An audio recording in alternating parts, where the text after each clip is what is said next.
All right. I sent you a video this morning of Leo from actualized.org. A few years back, he posted a video after what may have been his first experience with 5-MeO DMT, or it was his most powerful one. And afterwards, he immediately starts recording himself, maniacally laughing, saying that he's had a total awakening experience. About a minute into the video, there's a knock at the door that startles him, and he opens the door. It's an Amazon guy, and he says something really brief to him, kind of slams the door in his face, and then goes right back to explaining that he's just realized that he's God. And it's funny, of course, on a certain level, that someone would be proclaiming omnipotence only to be startled like that and treat a fellow human being that way. Um, And for anyone that's never experienced 5-MeO DMT, it also just looks like outright insanity, right? That like the very statement itself, oh my gosh, I've just realized I'm God after smoking 5-MeO. Like you already sound like a lunatic. But if you've had the experience, there's something that makes a video like that even more interesting because you know what he's just felt, and you understand the thin line between that feeling of connection to everything in a way that allows your ego to be fluid and that grants other people full personhood, and how quickly an experience of that magnitude can also shake you into a massive ego inflation. And so seeing it's I'm glad it exists on the internet. It's a great document of what can happen. But yeah, what were your thoughts when you watched those 2 minutes? Well, even before the knock at the door, there was something maniacal about the laugh that disturbed me. And then, yeah, as it unfolded, it seemed hard not to view it as a kind of parody. At the same time, that I really do feel the enormity of this 5-MeO experience and how it can affect people. I feel it does an unfortunate disservice and injustice to psychedelic exploration because it's it's a it's a risky endeavor, but it's so valuable at the same time, because we don't have many ways of puncturing the um, very mediated, technologically mediated situation that we find ourselves in as modern, late modern people. And psychedelics do give us this avenue straight into what you could only call the spiritual world. But when we come back from that and then get plopped into our little apartment, where we, with a few clicks or ordering shit, and then, you know, treating the human being, which is like the one human dimension left in that whole transaction. Yeah, that. Yeah. Uh, and then to call that enlightenment. Yeah, I mean, cringe is the word for it. But deeply instructive. Is I couldn't help but think of a distinction that Ken Wilber kind of popularizes, but it's this three-person sort of uh, you know a trinity of perspectives that one can take on reality: the first person, second person, and third person, and all three are completely real and are different avenues for accessing what is fundamentally a relational dynamic. But we can think about it in terms of the relationship between these three. And what that guy seems to have been experiencing was really the first person enlightenment. So from the inside, his ego became the whole fucking world, Yeah. but Yeah. only his ego. And other egos show up and he's like, you don't belong. What are you doing here? Like, you're not part of this. Like, get the fuck Yeah. out of here. Yeah. Interrupting me when I'm trying to share. Um, But so it's a like that kind of I-centered, ego-centered enlightenment is perfectly real and valid. But if it's not held in tension with um, a second person enlightenment, which is way less in your head and way more in your heart, where you actually have to sacrifice something. Your ego has to give up something to be with the other and share a sense of common existence. And then, the third person, that's really hard because that's like dealing with your aging, decaying body that's gonna die one day, and the pain and embarrassment and like all the things that comes with being a physical being, and the resistance of nature and like natural disasters and like all that shit. How do you live uh not in harmony with nature, because it's like it's clearly not harmonious all the time, but how do you accept as a human being your bodily limitations and the limitations of the actual physical world out there?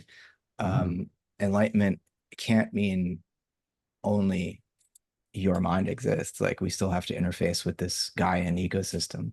Yeah. So enlightenment is not something you do by yourself. Uh, I was reading one of Michael Levin's papers where he's talking about stress sharing being the way cells know to collaborate with one another or to become a larger organism together and solve a problem. Um, yeah, I've been struck reading these papers, the way that cells each specialize in something like, I almost wondered what the paper would be like running it through an AI and having it replace, cell with human.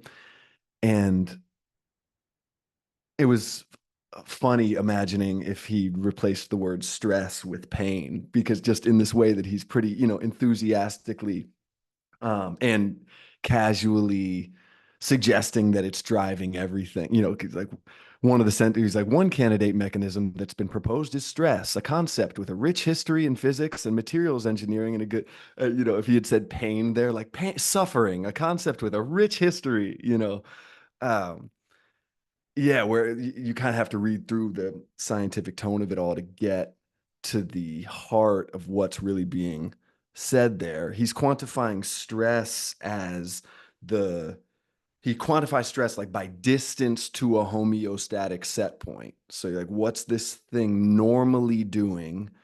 And then when it appears to be altering its process, or its process seems to be disrupted, there we say stress is happening. And yeah, anyway, he's just using stress as like this conceptual marker. But he's really saying that there's pain happening down there. And if the cells aren't feeling one another's pain, then they'll let an individual cell suffer in isolation. But when that stress is shared, they collaborate. And it's easy to extrapolate from that out to, the human political realm. Like, oh, the rich have to feel the stress of the poor in order to care about it.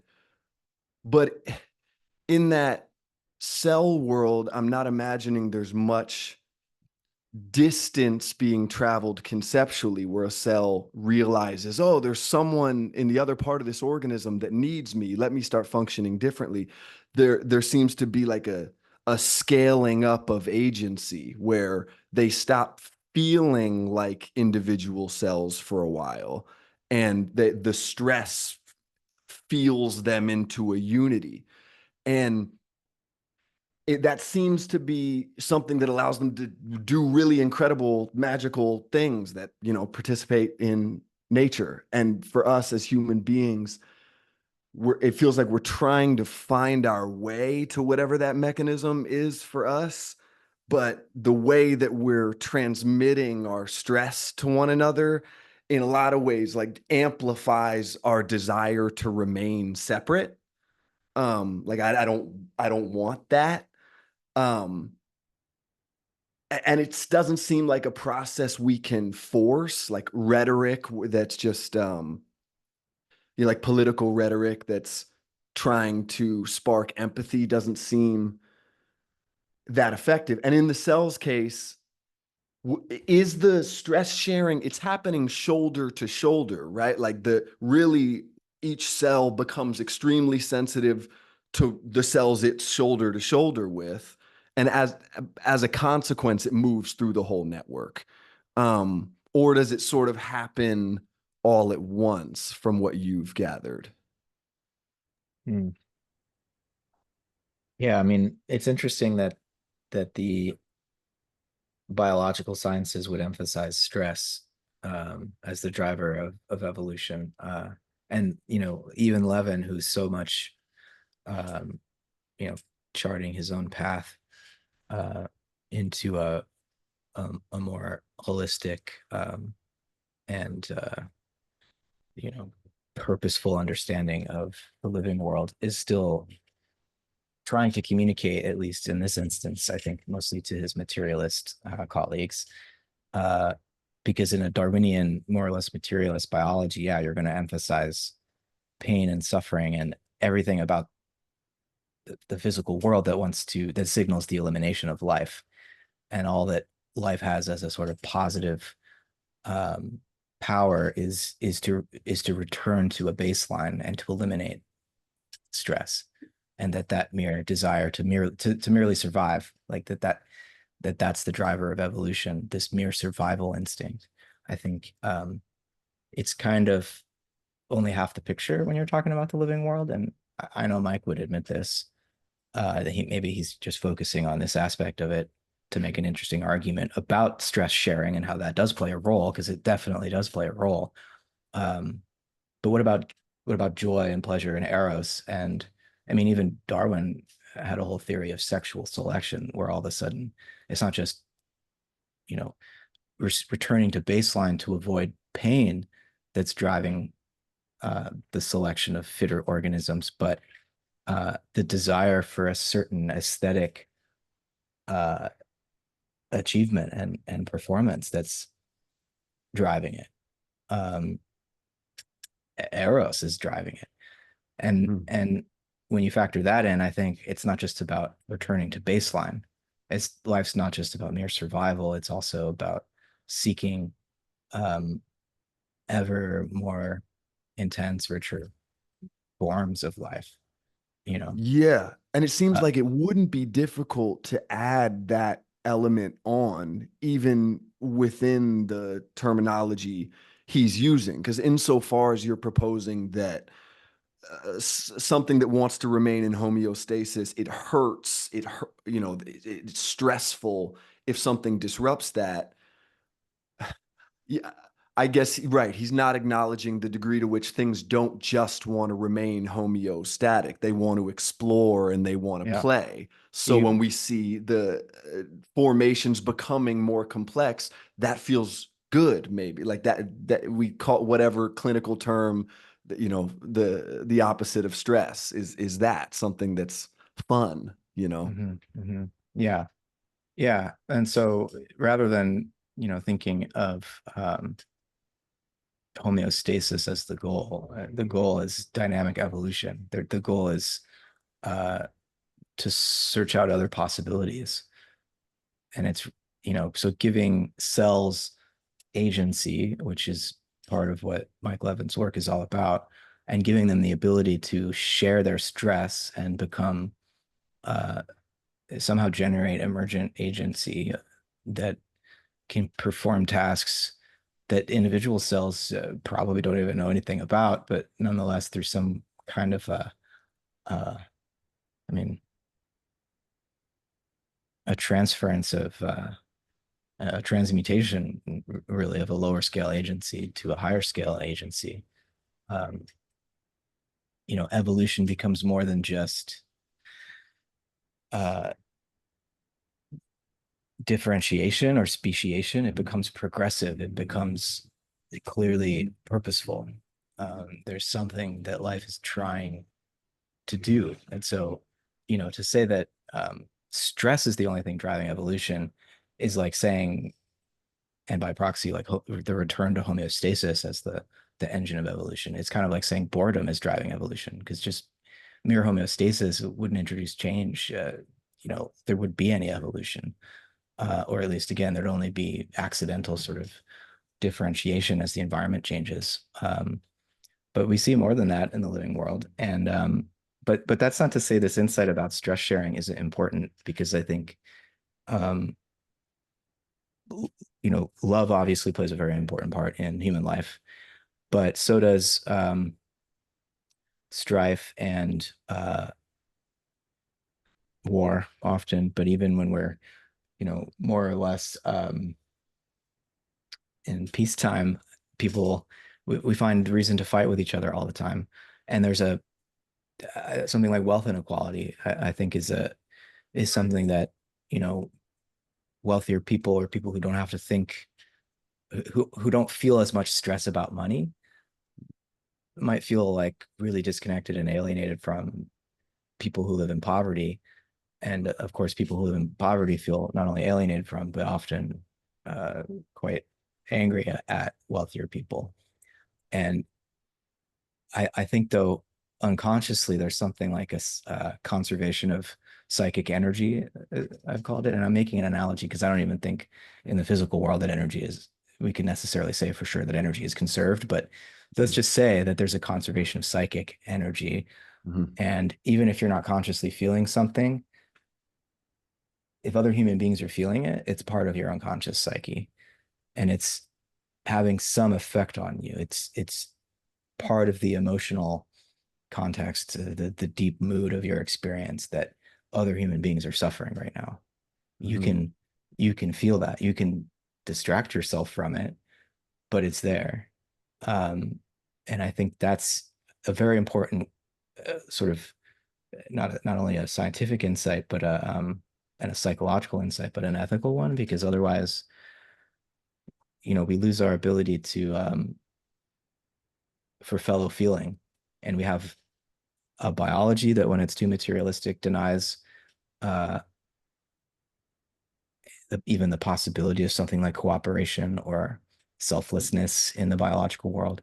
And we have an economy that says that human beings are basically selfish profit generators, uh, seeking to benefit themselves in every exchange, and doesn't acknowledge that we're also really interested in fellow feeling, and we're in sympathetic resonance with one another all the time, Yeah. both consciously and unconsciously. And so I suspect that cells are the same way. Uh, they didn't form into human bodies uh, because it was the least painful thing to do. That seems like an odd way to explain the Mhm. cellular organization that they've taken. I mean, it seems more likely that some of that was going on, but at the same time, there are many ways in which human life is full of deep suffering that nonetheless contributes to the meaning that is achieved as a result of organizing in this way. And it's not even just pleasure. It's like um, pleasure is definitely a part of the evolutionary uh, engine, but I think it's an even higher sense of like, yeah, like beauty, goodness, truth, these sorts of values that seem to be wanting to express themselves in this process. And does it seem to you that in the process of us attributing more and more kindred agency to other forms of life, that one way that the scientific establishment is holding on to the devaluation of these lower agents would be uh, manifest in their hesitance to incorporate any theories that aren't describing those experiences kind of negatively, like, as you know, they're at that level, they just hurt it, and like we don't look at the other side of the duality, which says like you can only hurt if it's compared with something, it has to be in relation to the not hurt, which is awesome. But it's like, nah, no, we'll start accepting it, but first we're going to focus on the stress portion. And that maybe, or do you think that presenting it that way um has a tendency to lock us in a way of viewing it that yeah, we need those other sorts of descriptions in order to see the whole picture. I mean, yeah, of course we do. I guess I'm answering my own question there, Mhm. but yeah, I mean, Yeah, would you say, yeah, the negative terminology is part and parcel of a desire to devalue lower forms of life? I mean, I don't want to attribute that motive to Mike Levin, Not to Mike but the himself, but like, materialist yeah, explanation of life is, I think, um, I mean, I look at it this way. There's like a fear of uh, there being a purpose for our lives that we didn't choose ourselves. And if you accept that the biological process and even the evolution of the whole physical universe is woven out of the aims of the various organisms which are creating it, and that there's a real like um, desire that's been unfolding for billions of years to shape something beautiful, and then you wake up amidst that process and are being given this task, and it's a terrifying task to be given as a human being, to inherit all of that and try to make something that approaches the meaning and beauty of it, and um, to be a human being with this weird eye self-consciousness thing that seems more or less unique, at least on the earth, and then to have to make sense of where that comes from. Materialism seems to me to be a trauma response as a sort of attempt at a naive attempt at self-protection, to recoil from uh, the intensity of actually being conscious of our situation. um, yeah, well, I guess that's the empathetic way to look at it, is that it's not a scheme to make shit more technological and evil, that it's yeah. a fear of something very real and a very understandable desire to like dial down the spiritual intensity of what's confronting you. Mhm. Um, Yeah. and And I mean, there are other responses to this situation that are more religious, that are just as, I think, as just as much a fear response or a trauma response, because, the way that, say, the various dogmatic religious institutions would try to build uh, yeah, kind of like a cathedral dome above us to protect us from the full light and like searing light of the revelation itself, is just as much. I mean, maybe it was appropriate at different points in human evolution, but it seems like nowadays humans have become technologically powerful enough that we could destroy the entire planet, and so the urgency of actually waking up to what we have responsibility for inheriting, and how um, evolution is purposeful and we have a role to play in that. And I'm not yeah, saying I know exactly how to articulate what that all is. I mean, I have some ideas for myself, but this is like a task that everybody has to undertake, I think. And there are just various ways of avoiding the challenge of it. And they can be materialism, they can be uh, fundamentalist religion. I mean, you can go in different, it could be some kind of new age, egocentric, narcissistic spirituality. I mean, um, but you know, it's part of that in terms of the three persons I was talking about when we first began our conversation, like relating to the third person, you know, the the uh, the physical, the material aspect of our shared reality is it's very difficult, and it's like, how do we relate to our own death? That's part of what we're being asked to do when we try to really feel uh, safe in some deep sense in as physical beings, and not only safe but like not it's just very, I think it's very easy for human beings to recoil violently from the fact that uh, they have to face matter as and the physical world as something real, and the physical body as something real, and physical death as something real. It's like our culture is very resistant to that right now, uh, and wants to find spirituality to the extent that it can by looking away from death and looking away from the physical and escaping into um, some kind of psychedelic high, basically, that you want to Yeah. prolong.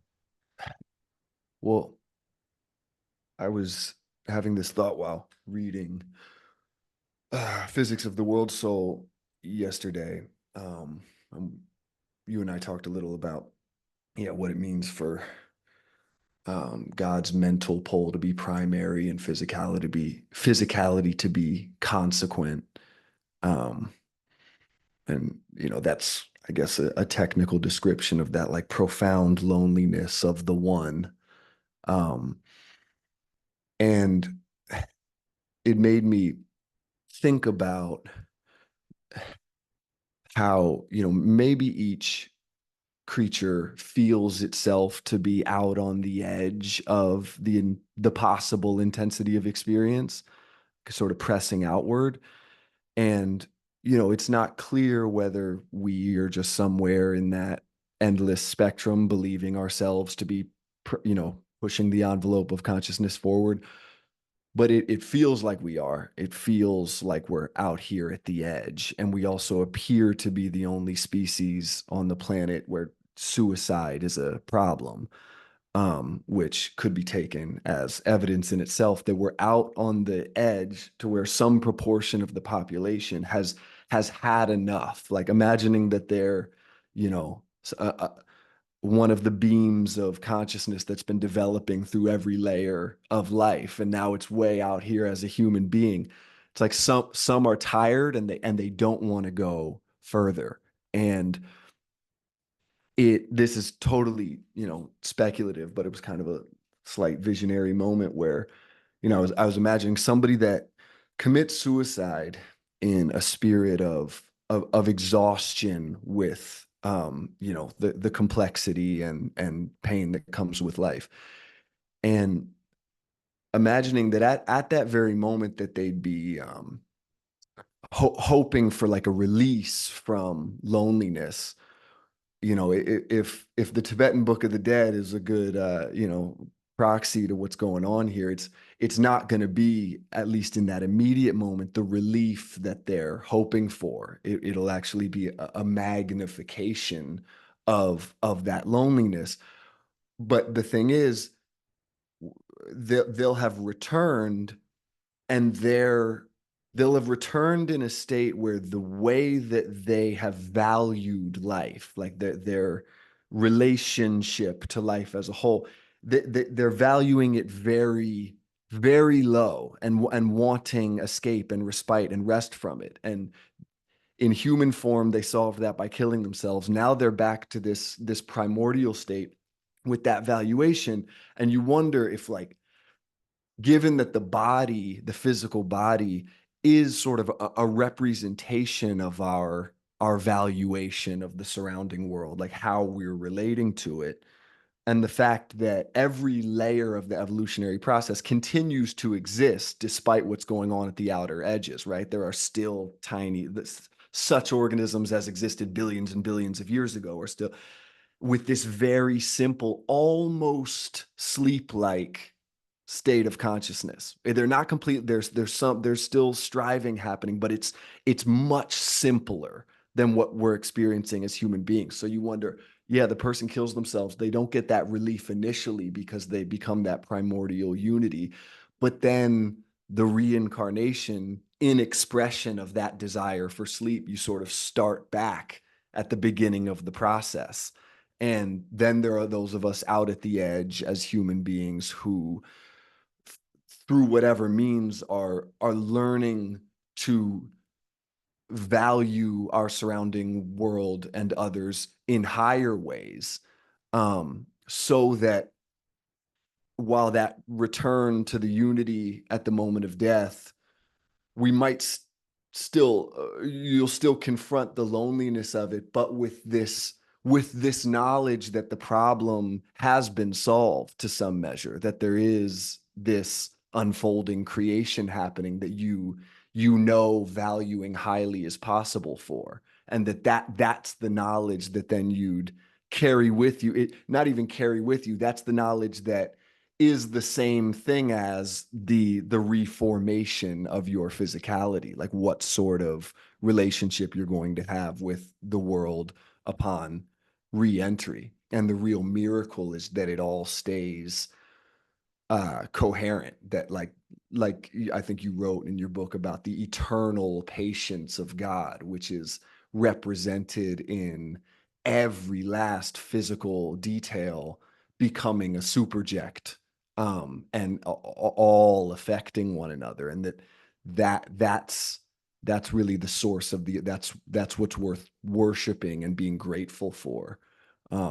So anyway, I know that was just a sort of run through, and that's I just yeah a picture of reincarnation that felt not, I'm sure, in tune specifically with how Rudolf Steiner describes it, but in terms of his willingness to delve into like theories of exactly why things happen in that place.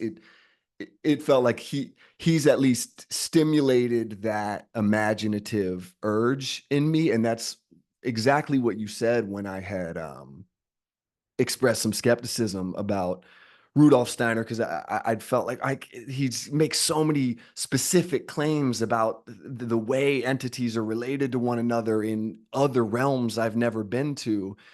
And you said that reading Steiner isn't about like believing the every last specific. He's like modeling for you a way of courageously jumping into these streams of imagination and trying to order them. Like not, it's sort of dreamlike, but you're also trying to make sense, and the way that relates to you could relate Whitehead and Steiner in like we're subject to our capacities as limited organisms, but also we participate in expanding them. And we want to look at what is human nature now, how does human consciousness seem to function now, but also if we're part of the process that develops it, let's develop it. And Steiner's kind of he's advocating for that, and then doing that in these speculative accounts of various realms in the spiritual world. And so, yeah, I'm getting that benefit from him now, and I'm glad I've jumped in. Does that somewhat resonate with how you meant me to understand your suggestions with Steiner?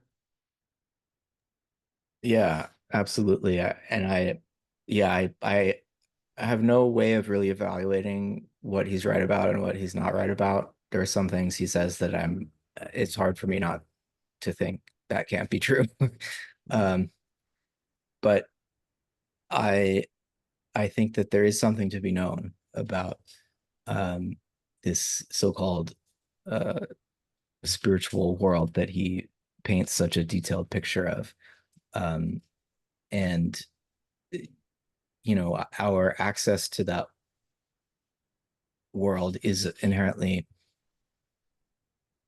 occult, hidden, because we're talking about, who when we talk about spirit, we're talking about something that was alive before you were born and will be alive after you die, and that's fully present now. And so it's not anything that we see with our senses, though it's what allows us to see with our senses. Um, and it goes through these phases, right? Like somehow whatever in us is spiritual is with us as much uh, when we're asleep as when we're dreaming, as when we're awake. But when we're awake, we seem conscious in this interesting way, and it seems to have something to do with the physical body and our physical sensory organs acting as a kind of like mirror is the metaphor Steiner often uses, that allows our consciousness to sort of allows our eye to see itself, that the spirit can all of a sudden sense itself as a body. Um, and that body allows us to experience this thing, well, this thing called death and this thing called birth, uh, which, seems to have some significance for or importance for the spiritual world. There's like something about this physical process that, well, for us as human beings, when we don't know about the spiritual world, seems like a bit of a drag. For the spiritual world is like uh, crucial, Right. um, because a certain kind of freedom and love becomes possible Yeah. only when spirit can become conscious of itself in this form. And that connects to the idea of God being deficient in actuality. Yeah, right. That's what we have. We have actuality. Yeah, and we have it initially as a process which unfolds sort of in the reverse order to God, right? So you brought up the physical becoming consequent. So for Whitehead, actual entities, uh, whether he's talking about, um, you know, human beings or God or the actual entities that make up stars or atoms, um, all except God experience in a physical to mental order, so that the physical is what our experience originates from. We inherit the past, in other words, and the mental is what becomes possible, and the the grade of the occasion of experience determines how much it can dwell in that mental pole, considering alternatives to what it's just felt and inherited from the physical pole. Um, Whereas for God, the only difference between God and any other actual entity is that God's experience occurs mental pole first. Everything originates in mind, and then the physical is a response to that and a result of God's relationship to the world, in other words, to all of us. But the mental pole of the divine is lonely or deficient in actuality, as you put it, and seeking relationship. And it would seem that the only way for God to experience relationship and so love is by through embodiment, incarnation. And the human in that situation is tasked with receiving receiving that. But it's like from our side of that whole operation, it can seem, if we can't experience like God's loneliness, and if we mistake that for our own loneliness, maybe, Yeah. then we become incapable of receiving that the love that's trying to be generated. Yeah. And so, yeah, I mean,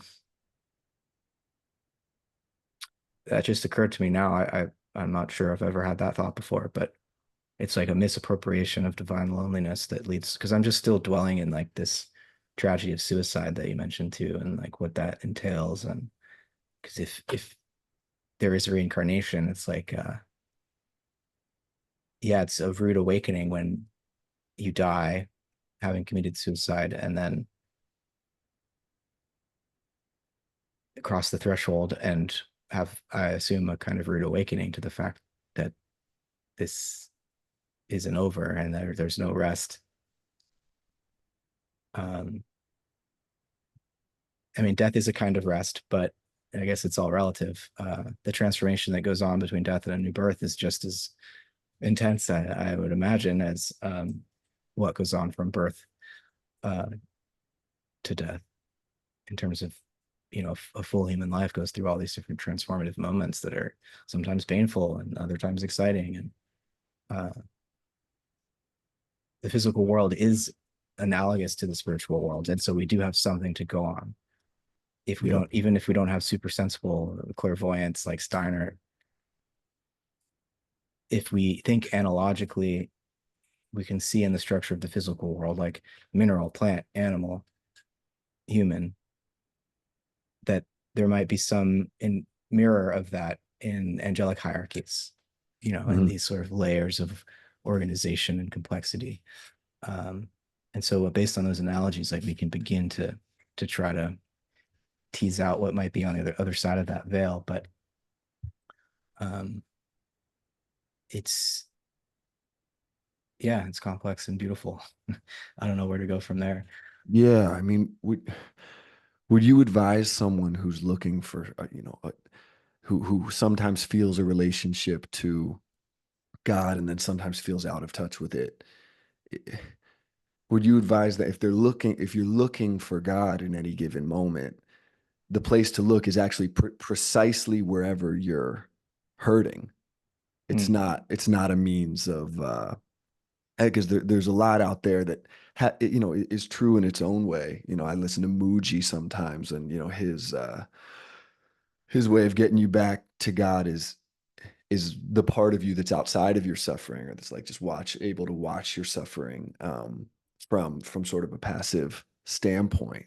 Um, and yeah, but there's that other side of it where if you that in a way that's like it's a flight from God that hopefully you're bringing him along for.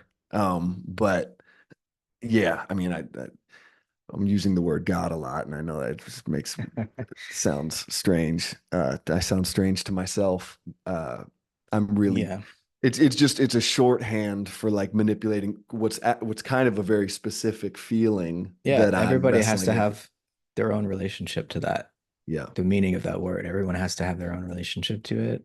And there's a certain thing that can happen when um, that word can be used in a maximally like distributed, individuated way like that, so that we're all sort of aware that the word is pointing towards an ineffable experience of uh what are the closest synonyms, like love, um connection, meaning, purpose, beauty, goodness, truth. We have these other ways of attempting to bring this into a semantic register so that we can speak meaningfully with each other about what we're talking about. yeah, Um, and there are ways these words can be abused also and function abusively even in church communities. And so it's yeah, mm, there's no one right way to speak about God. no, And when we do speak about it, we just again, these three persons, the Trinity, it just becomes really important again that there it's always, we should never try to talk about God. We're either talking with or mhm, to or from, like, mhm, or as, mhm, so about God is kind of, I don't know, it's inevitably going to be mm, either pedantic or abusive, as if you could have knowledge about God instead of being immersed in that, exploring that together. And so it's not just an it, right? It's a we, it's an I, and it's a relationship.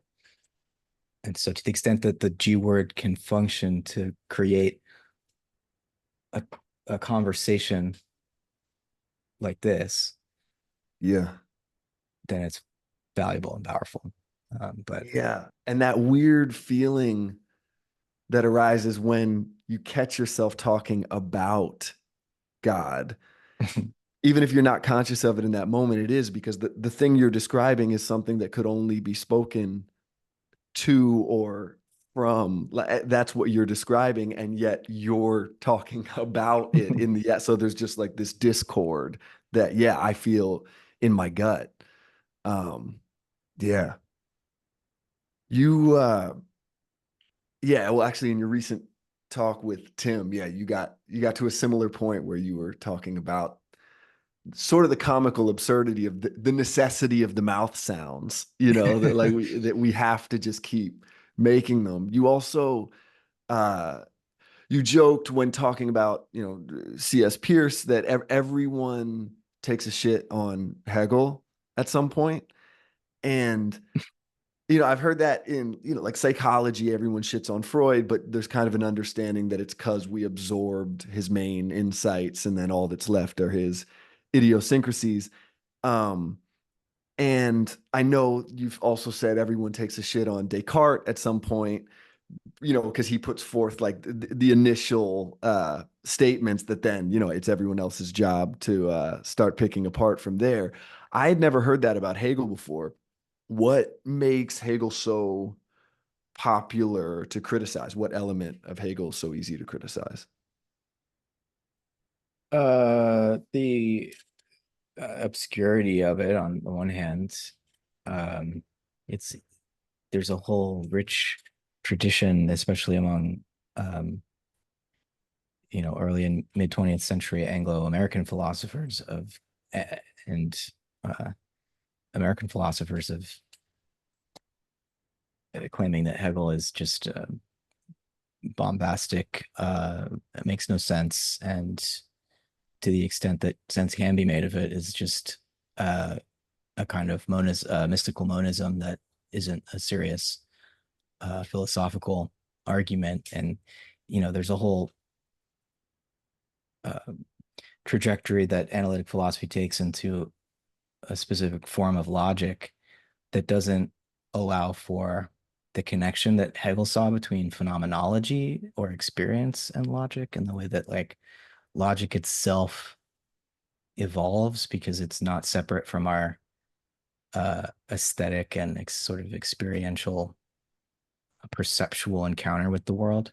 And so when Hegel says things that seem absurd, like the real is the rational and the rational is the real, it's easy to dismiss that as just a silly idealism. Like uh, all we need to do is understand the rational connection among ideas, and then we know how the actual world is set up and organized. I mean, that's the easy way of caricaturing Hegel. I don't think he's quite that easy to um, you know criticize. That's not a fair reading of his philosophy, because what Peirce inherits from Hegel is the sense that phenomenology, or our concrete experience, our direct experience of the world, is is on even is on an even par with logic in terms of truth, and that as we grow experientially, our way of thinking transforms. Um, and so Hegel's dialectic is historical. It's not just conceptual. Like he really thinks that the natural world and human history are bound up in this process of evolution precisely because that history, that world, is the working out of the logos, is the incarnation, the gradual incarnation of the logos, and the coming to self-consciousness of spirits coming to self-consciousness of itself in the course of history. And so, Peirce agrees with that. He's just, he and William James, they do dismiss Hegel for not being as accessible as they'd like and subject to experimental hypothetical sort of testing and pragmatic testing. So the truth of the matter is, I think that American pragmatism is completely Hegelian. Um, it's just that its emphasis is different, and it really wants to bring philosophy to bear on everyday life. Um, and Hegel just wasn't as good at communicating in that sense. And not that Peirce is either. James is much better at communicating. Um, but yeah, I don't know that it's an entirely fair reading of Hegel. He's a very deep thinker, and every time I struggle to read him again, I realize that he's already thought of my criticisms of him and responded in a way that's usually satisfying. So I've learned to be more careful about criticizing Hegel myself, which Have is a we kind of absorbed is there anything that we've just all absorbed from Hegel that people don't know they've absorbed from Hegel, like with Freud? Yeah, um, just that very idea itself that Hegel actually talks about in the as the preface or the introduction to the phenomenology, that human history works in this way that the younger generations kind of already have an implicit knowledge that maybe for their parents had to be explicitly learned.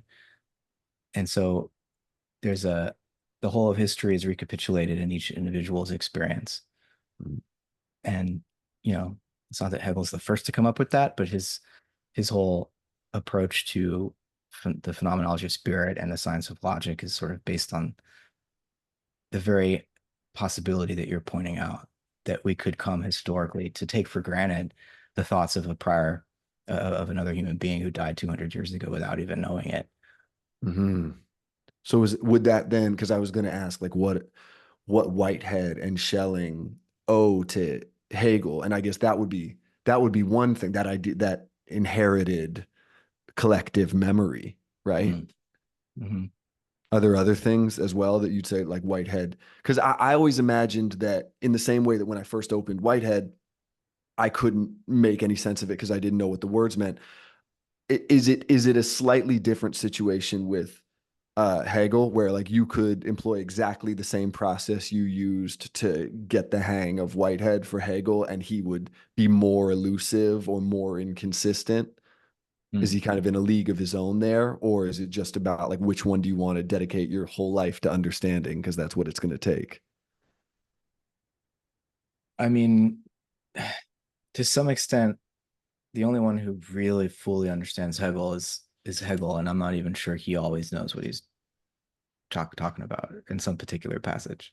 Yeah. And the same is for Whitehead. I mean, they're all that's what makes them great philosophers, is that they're really in their writing pushing beyond any prior settled understanding and engaging in speculative thought, which is uh, imaginative, and for that reason difficult to understand at first, because they're going to put words together in a way that you've never seen before and invent new words and make. Mutely appeal for an imaginative leap. Mhm. Yeah. And that requires a certain degree of patience from the reader and a certain trust that it's worth your effort. And yeah, it's a painful experience for me to get older. Like when I just remember being 18 or 19 and sort of beginning the philosophical quest, like in earnest, and realizing, okay, I have to read this book and this book and this book, and being so excited to just devour these texts and learn about the history of philosophy. And then gradually, at some point in graduate school, it dawned on me that there are always going to be more books that I absolutely need to read and will never have the time to read. And uh, I want to have a deep understanding of every single philosopher, and there's really no way to do that. And Mhm. then, and yet, there's still a way to, at a certain stage, you can survey that history, knowing enough about most of it to see trends and to feel like you're a participant in inheriting it. And like I said earlier, there's a degree to which, even unconsciously, if despite not having read all the books that there are that need to be read, there's still an unconscious inheritance of that. But I want to make it conscious, and it's um I wish I knew German. I mean, that's another source of pain, like that we have this fallen Tower of Babel situation where the human species is, and it's beautiful too. Like the diversity of languages allows us to have a far wider range of experience, and yet it's not as easy to access um, unless you're multilingual. Um, so yeah, Hegel is a deep philosopher, and you see the blind spots of other philosophers in their critiques. Like Jung also says that Hegel belongs in a madhouse when he reads after reading his writing. Mhm. The nicest thing that Jung says about Hegel is that he's a psychologist who doesn't know who thinks he's a philosopher, or that he's talking about reality when he's really just talking about the way that the psyche is composed of this coincidence of opposites. That's the real truth Hegel uncovered. He just thought that this is how that he was tapping into the ontological ground of the real, Hmm. or for Jung, Jung's still basically a Kantian. You can't you can't pierce to that level. Hmm. Um, at least Jung number one, Jung number Right, two right. will totally go there. But When Hegel is associated with Marx and people talk about Marx as having like inverted Hegel or something, is that was Marx reading Hegel, or is it just that we encounter this idea in Hegel and then we see it acted out in Marx, and so there's an inheritance there? no, Marx definitely read Hegel deeply, and read another Hegelian, Feuerbach, who basically started the process of materializing Hegel's idealism, which is to say, where Hegel would still talk about God, as this religious symbol for what in philosophy we call the absolute. Um, Feuerbach said, God is man's creation. Man does not create, man is not created by God. Man creates, God as an image of our highest self image. So Feuerbach is trying to subvert the, sort of right wing Hegelian reading of the philosophy as a justification, more or less for a theocratic kind of state. Um, the old regime of the princes and the dukes and the kings, and uh, that's the reading at least. And Feuerbach is trying to, pull the rug out from under that religious political argument, and Marx takes that even further. Um, where he famously says religion is the opiate of the masses, but he also says it's the heart of a heartless world. So he sees that religion functions for people in poverty who are suffering in a it aids them. It comes to their aid on some level. But still, he thinks it's a tool that the ruling class is using. And so Marx turns Hegel on his head with help from Feuerbach and many others left Hegelians, by saying that, it's not the descent of spirit that's transforming history. It's, the shifting ownership over the means of production. It's shifts in material and economic power, um, like who's in charge of the farming, who owns the land, and then in the industrial period, who owns the factories, who has to work for a living, selling their labor time, and who can coast on rents and inherited wealth. Creates two different classes of human beings. And the master slave dialectic that Hegel works out is really what Marx is taking and applying it to capitalist history, and the way in which Marx felt that the workers or the slaves would eventually become more intelligent and self-conscious of their own justification morally in overthrowing, the capitalists, the owners, to establish, um, communism, which would ultimately be a stateless society. But actual history, never got as far as Marx hoped, and was just left with the dictatorship of the proletariat, but really the dictatorship of, different political parties that wielded power in an authoritarian way. And so history didn't work out as Marx expected, but it did. He was definitely applying a Hegelian understanding. Just, um, it's perfectly in keeping with Hegel to invert, to double negate, to, for things to become their opposites. And so for Marx to stand Hegel on his head is, or rather to stand Hegel on his feet, as it's often said, because Hegel as an idealist would be trying to walk on his head. Ah, It would really just be to further the dialectic that Hegel himself, was trying to point to. Um, but yeah, there's a lineage there for sure. mm. I'm going to read something from page 45 of Physics and the World Soul.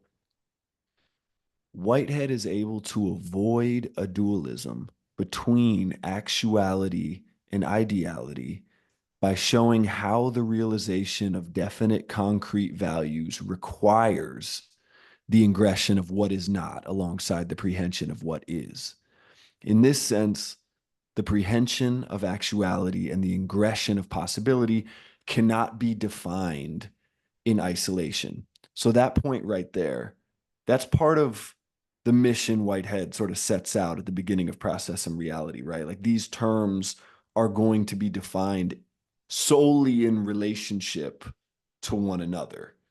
Um, and that's both gradually making his view coherent, because each word is helping you understand what the other words mean.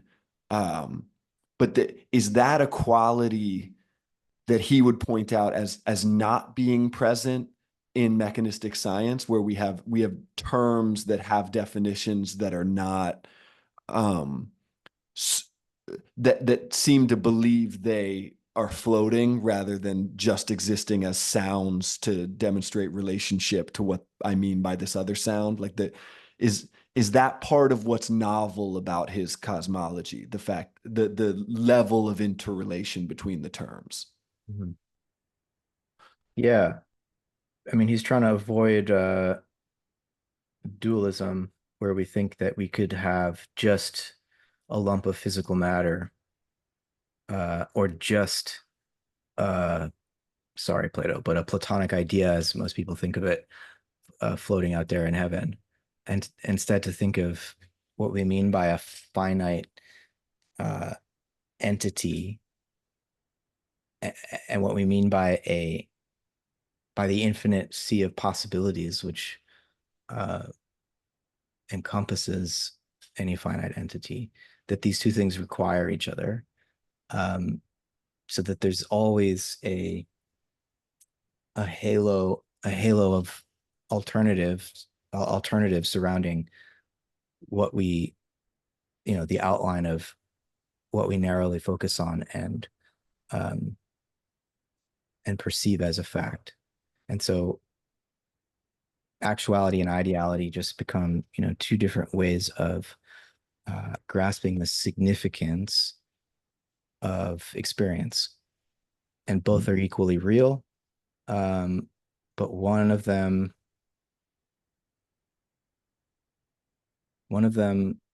is irreducibly particular and never the same twice. And one of them is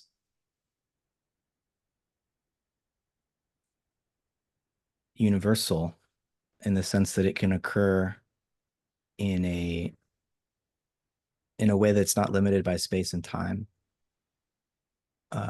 As Whitehead says, like the color of red comes when it's needed. It arrives when it's called.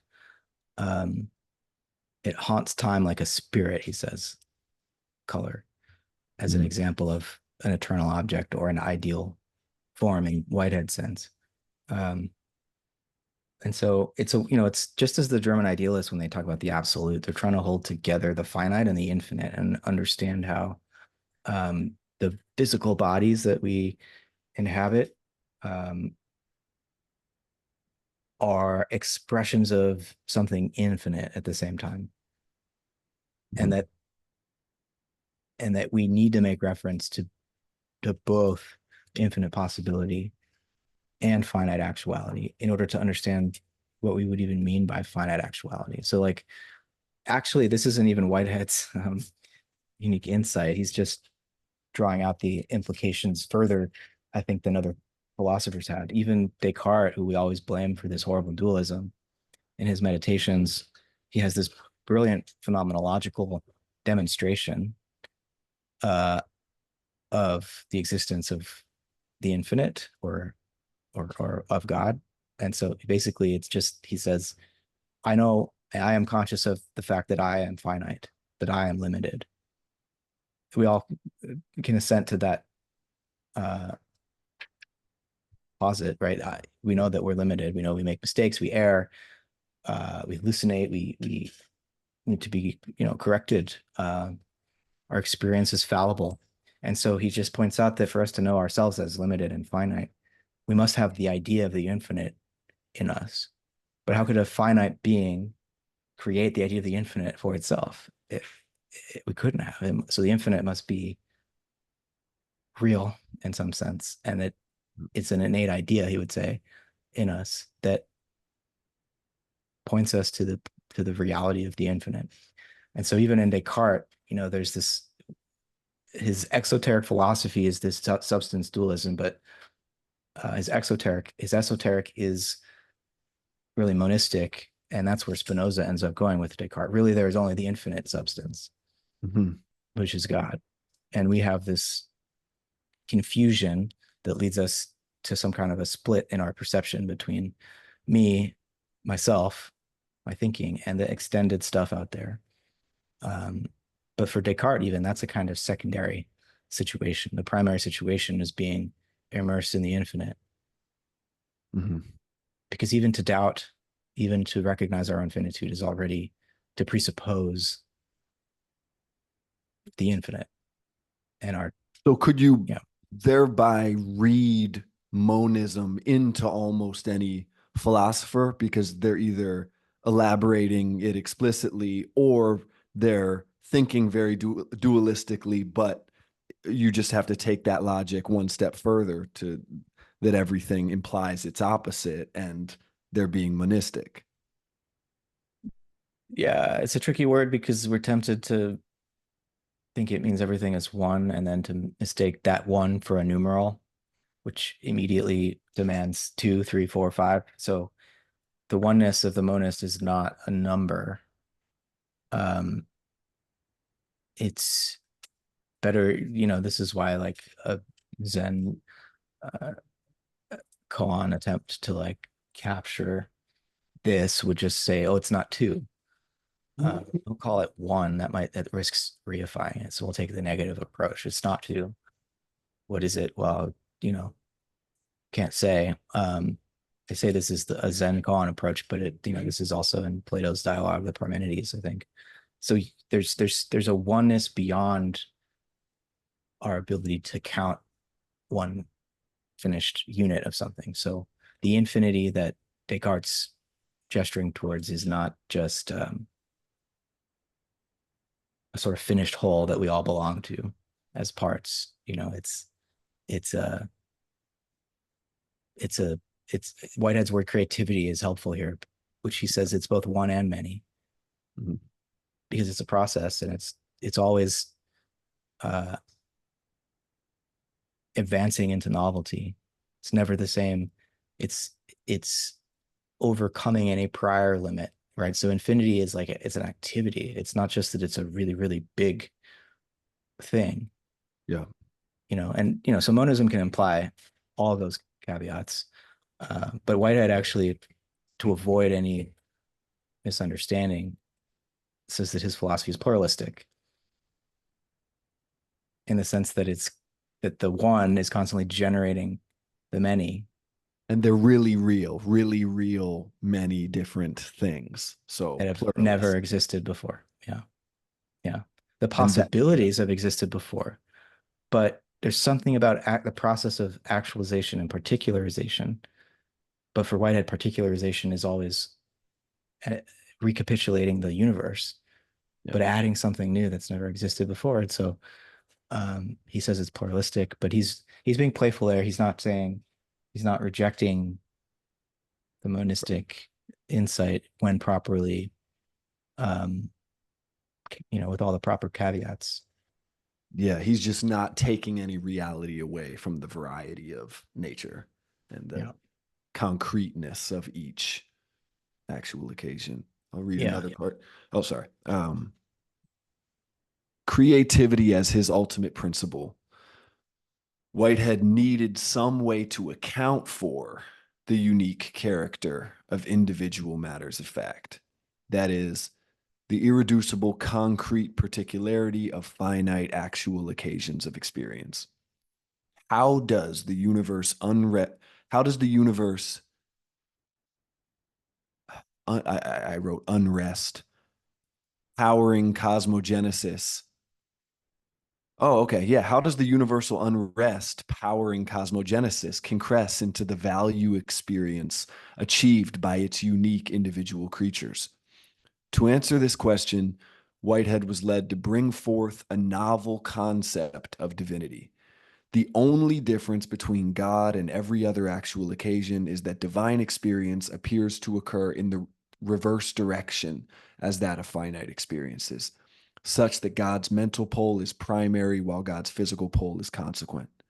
God's mental pole is described as the prime creature of creativity. Okay, so here, we're getting into that idea of physicality being consequent that we spoke about, but how does it connect to Whitehead wanting to account for the unique character of each individual matter of fact?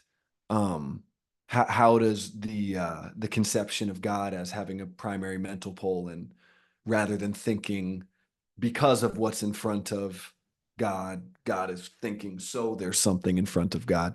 How does that connect for the unique character of particular matters of fact?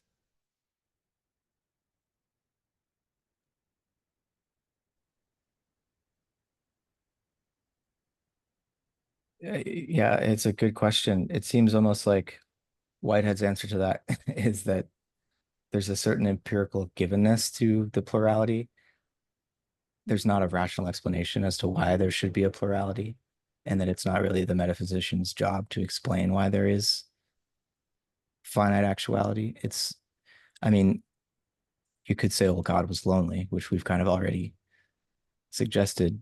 That's more of a that's a mythic sort of narrative, like we're humanizing God a lot, anthropomorphizing a lot when we say that, which doesn't mean it's wrong. Analogy is the only bridge we have here. But if we're really going to be serious about metaphysics, I think Whitehead would say in the empirical side uh, of the evidence is just a sort of given.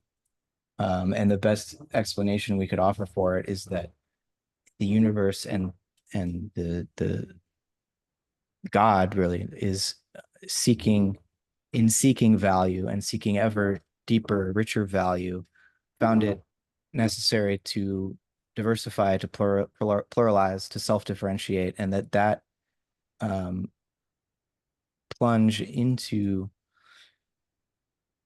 multifacetedness and multifariousness is the word Whitehead uses. He says philosophy cannot neglect the multifariousness of the world. The fairies dance and Christ is nailed to the cross. So he's like, pointing out these anomalous phenomena that have occurred, people relate and say they've experienced, and saying, hey, this must be part of how philosophy makes sense of the world.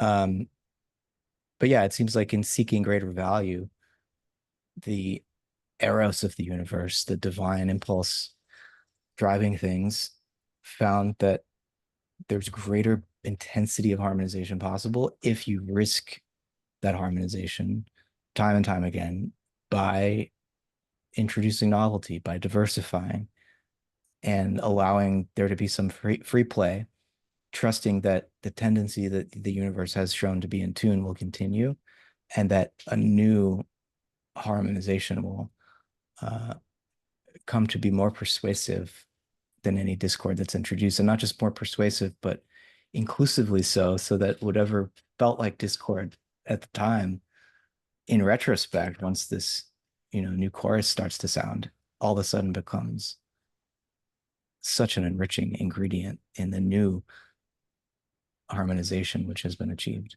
So there's something about the strife introduced by diversity that makes the evolution of an emergence of ever more intense forms of beauty possible. So that would be the hypothesis here. Yeah. Wow, these sessions they're gradually moving from a philosophy course into like a new church. It's like that's where which I need and appreciate. That makes me very uncomfortable, but No, yeah, come up with a new word for it then.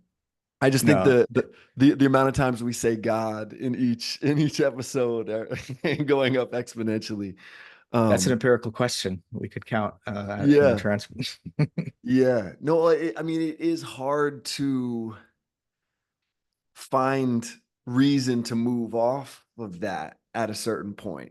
This desire that like, oh, okay, we've gotten to God, but like let's get to something else. You still want to explore the variety, but it's hard not to refer it back to the ultimate. I mean, that's ultimately the utility of the God as a concept, at least, is something to refer everything back to in a way that enriches things rather than the opposite. And so, if so be it, I'm not at all against framing all of these conversations in relationship to that mystery and that feeling and that question and that word if need be. So um yeah, I mean, I something I had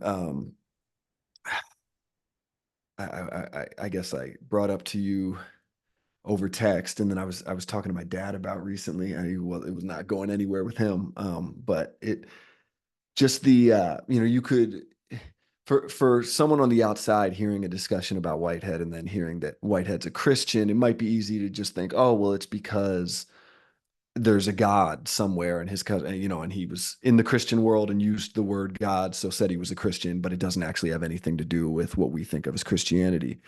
But upon gaining a deeper understanding of his notion of God as the fellow sufferer who understands, not just being, a bit of poetry, but really locating God as a kind of primordial sacrificial act of that is requiring like ongoing patience that deserves gratitude.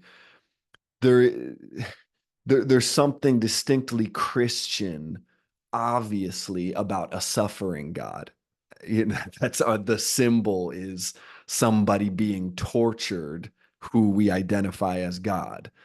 Um, and I mean, one thing, my dad, who's a devout atheist, was he at least admitted does cross his mind is like, why this image of Christ being crucified, why that story in all of its weirdness, in his mind, it's very weird.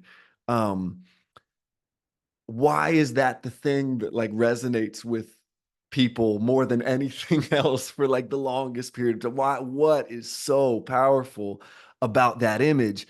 And in Jordan Peterson world, he in a compelling way that has plenty of truth to it, he and takes from Jung Christ as a symbol of the self. And in that Kantian framework, the self is like, hey, it's just the self, it's a symbol of the thing you are inside of your Kantian bubble. Like, I'm not saying it's anything outside of that, but like this is a compelling symbol to you because like it resonates with you as your limited separate self. And that's a big burden on you, and like Jesus dealt with a big burden, and like you're called upon to carry your cross and be empathetic, and like so was Jesus. So it becomes this archetype, it's a way of orienting a behavioral pattern that helps with survival from the Peterson via Jung standpoint. But with Whitehead, that sacrifice it runs deeper. It's not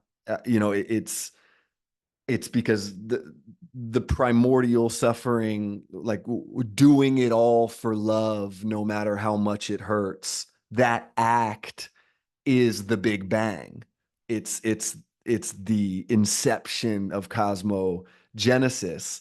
And so like way down there at the foundation of our spirit is this sense of sacrifice, both as the sacrificer and as someone grateful to that sacrificer. And that like that's the core of Christianity. It's God as sacrificer. God, I mean, yeah, I mean, really his wording, God is the fellow sufferer who understands. That's the real bottom of Christianity that you can't go deeper than. That's the feeling that reverberates out for thousands of years, takes all kinds of grotesque concrete forms, but the blast that we're all in the radius of is that revelation. Um, I just find that such a clarifying way to understand what Christianity is. Yeah. Yeah. Sacrifice becomes in Steiner's cosmology, which is, you call Whitehead a Christian. I think that's totally fair, but he doesn't really make that explicit himself. I mean, his father and his grandfather were Anglican priests, I think, or schoolmasters at least, as they ran Anglican schools. And Whitehead stayed in education, but he kind of left when he was younger, at least. It seems he left the church. Um, But Jung would have called Whitehead a Christian, right? well, culturally for sure. And Okay. but he says, in his book Religion in the Making, he says he really seems to have a preference for both Buddhism and Christianity as what he calls the two rational religions, uh, not Islam, um, and not, the various forms of other indigenous traditions that he was aware of. So it's not just Christianity, but yeah, clearly he's more or less Christian. Um, but I think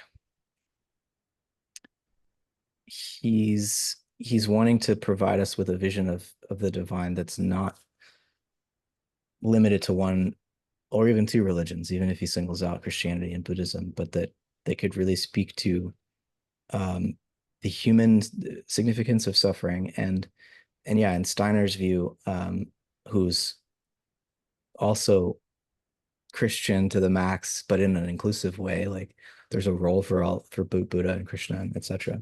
But sacrifice for Steiner becomes the very basis of creativity, and so these like angelic hierarchies, which have been involved in his view in cosmic evolution, going back to the beginning. The only reason that there is, for Steiner, it all starts in warmth. The creation of warmth was the first day of creation, if you want, and so the next cycles. Um, and that was a sacrifice of the hierarchy called the thrones, um, which were very high beings, and they literally like give themselves to become this warmth, and then the other members of the hierarchies respond to that warmth and gain a sort of deeper consciousness they didn't have before as a result of being able to reflect off of this sacrifice that's been made. And the whole evolutionary process proceeds as the sacrifice is taken up, one being's sacrifice is taken up by another being, another level of the hierarchy, and certain mistakes or errors occur, falls, you could say, at different points when some of that sacrificed substance or incense, as he sometimes calls it, isn't accepted by another being. It sort of becomes this residue and it congeals and you know would be a source of evil, but evil is also the seed for further evolution because now it needs to be dealt with, and the love that comes forth from these members of the angelic hierarchies in response to this mistake, it was even is even greater than it would have been if the mistake hadn't been made. And so it's like um, all about sacrifice, though, and atonement for sacrifice, and trying to live up to what the beings who created us have done. Yeah. Uh, take responsibility for the level of giving that allows us to exist. And that is a difficult, painful process because we're finite, we fail. Um, and it's the drama of and the tragedy of human life. And so yeah, it's no surprise that this sort of a vision of creation as having a sacrificial element would catch on because it seems that we human beings in our finite lives touch something transcendent more when we are living out of love and willing to, life is meaningful to the extent that you're willing to sacrifice yourself for what you love. If there's nothing that you love enough to sacrifice yourself for, you probably don't have a lot of meaning in your life. Mm. They seem to go hand in hand. The characterization of Christianity and Buddhism as the rational religions in contrast to, say, Islam. Um, Which I should be clear is a function, from my perspective, of just his ignorance of the complexity of another religion, but outside of his cultural context. yeah, yeah, I, I can see that perspective. I think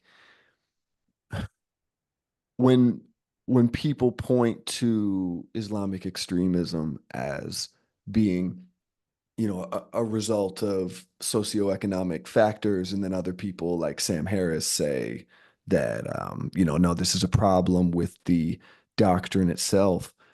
Um, I I tend to view it increasingly as the relationship between those two things, and it might still sound derogatory, but sometimes I wonder if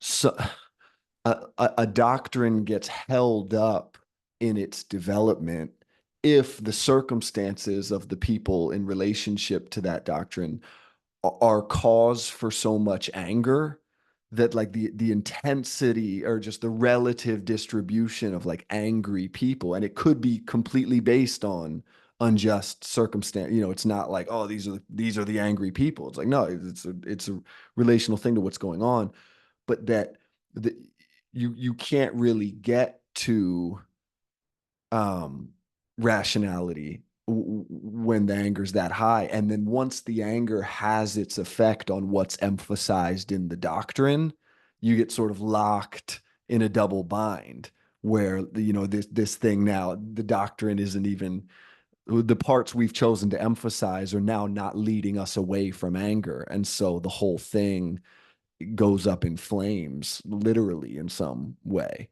Um, Yeah.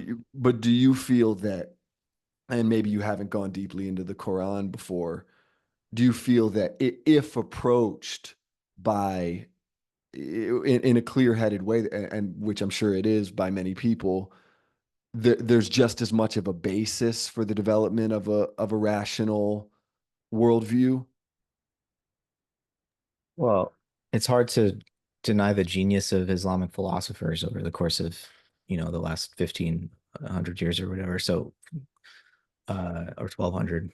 Um, so there's clearly, ways in which when like Europe was in the Dark Ages, the Islamic world was carrying forward the leading edge of medical advance and scientific research and keeping Western philosophy, what we call Western philosophy, alive, Plato and Aristotle's texts, continuing to think with the Greek philosophers who we claim as our own. Well, they're just as much, the cultural grammar of the Islamic world, and Mhm. so we're kind of all speaking the same intellectual language. Mhm. Um, but there's something in the fact that Muhammad was a general, and um,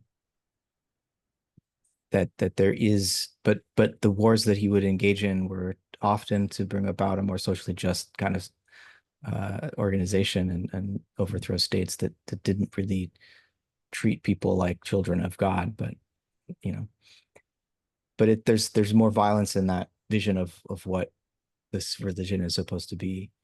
There's less, what we would say in the West, less separation between church and state. Uh-huh. um, and we have this post enlightenment thing where I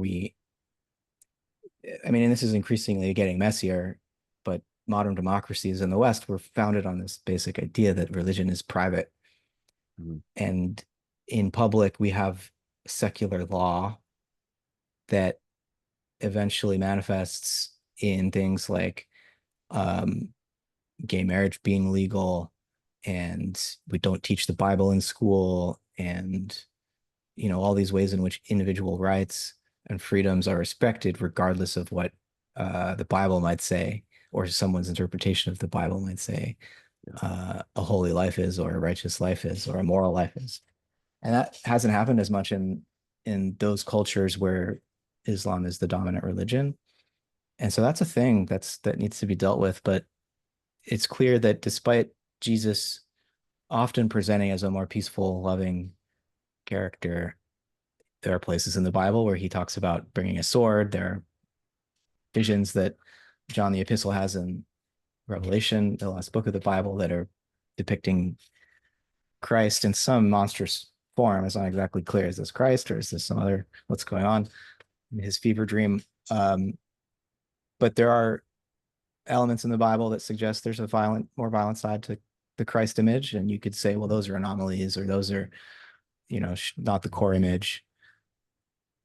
But also in the history of the Catholic Church, there's plenty of examples of this tendency to want to caliphate, expand the empire, convert or kill.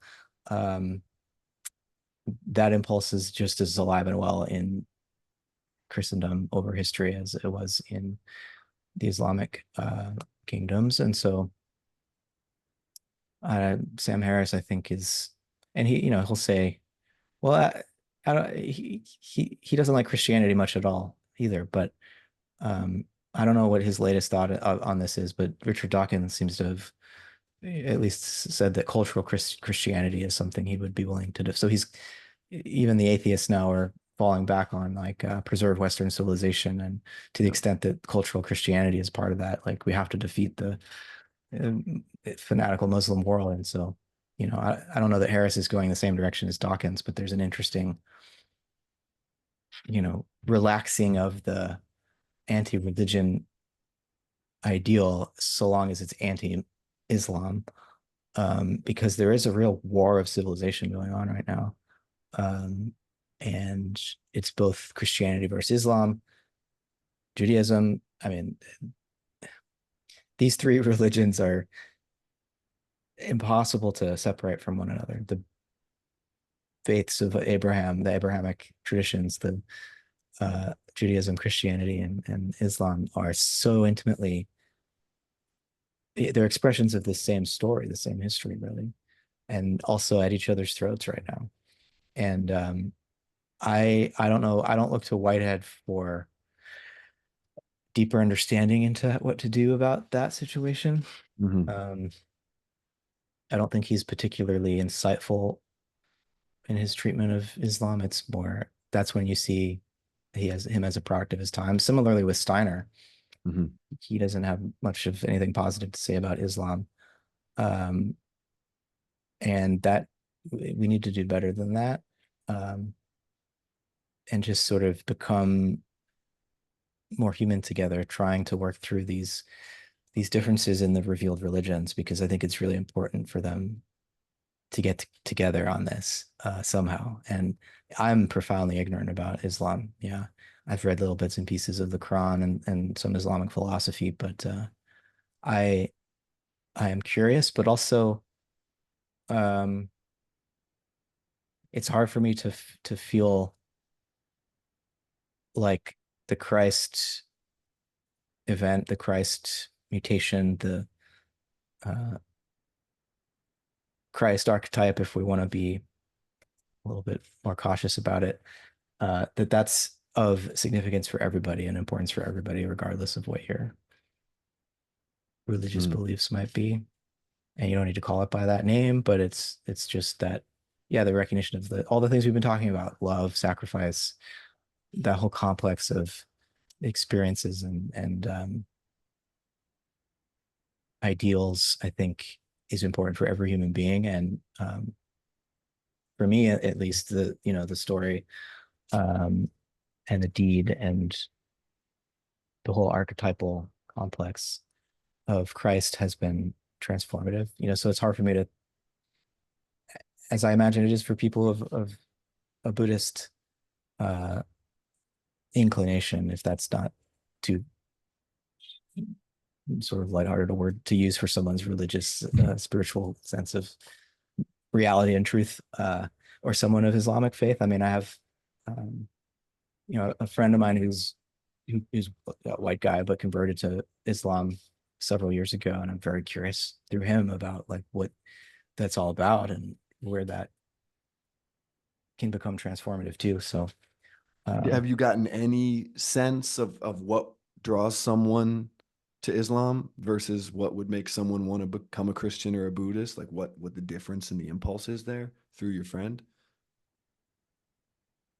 I besides just the happenstance of, life and meeting people at certain times, living in certain places, um, I've never lived near or around a Muslim community, so I never really had a chance to hang out at a mosque.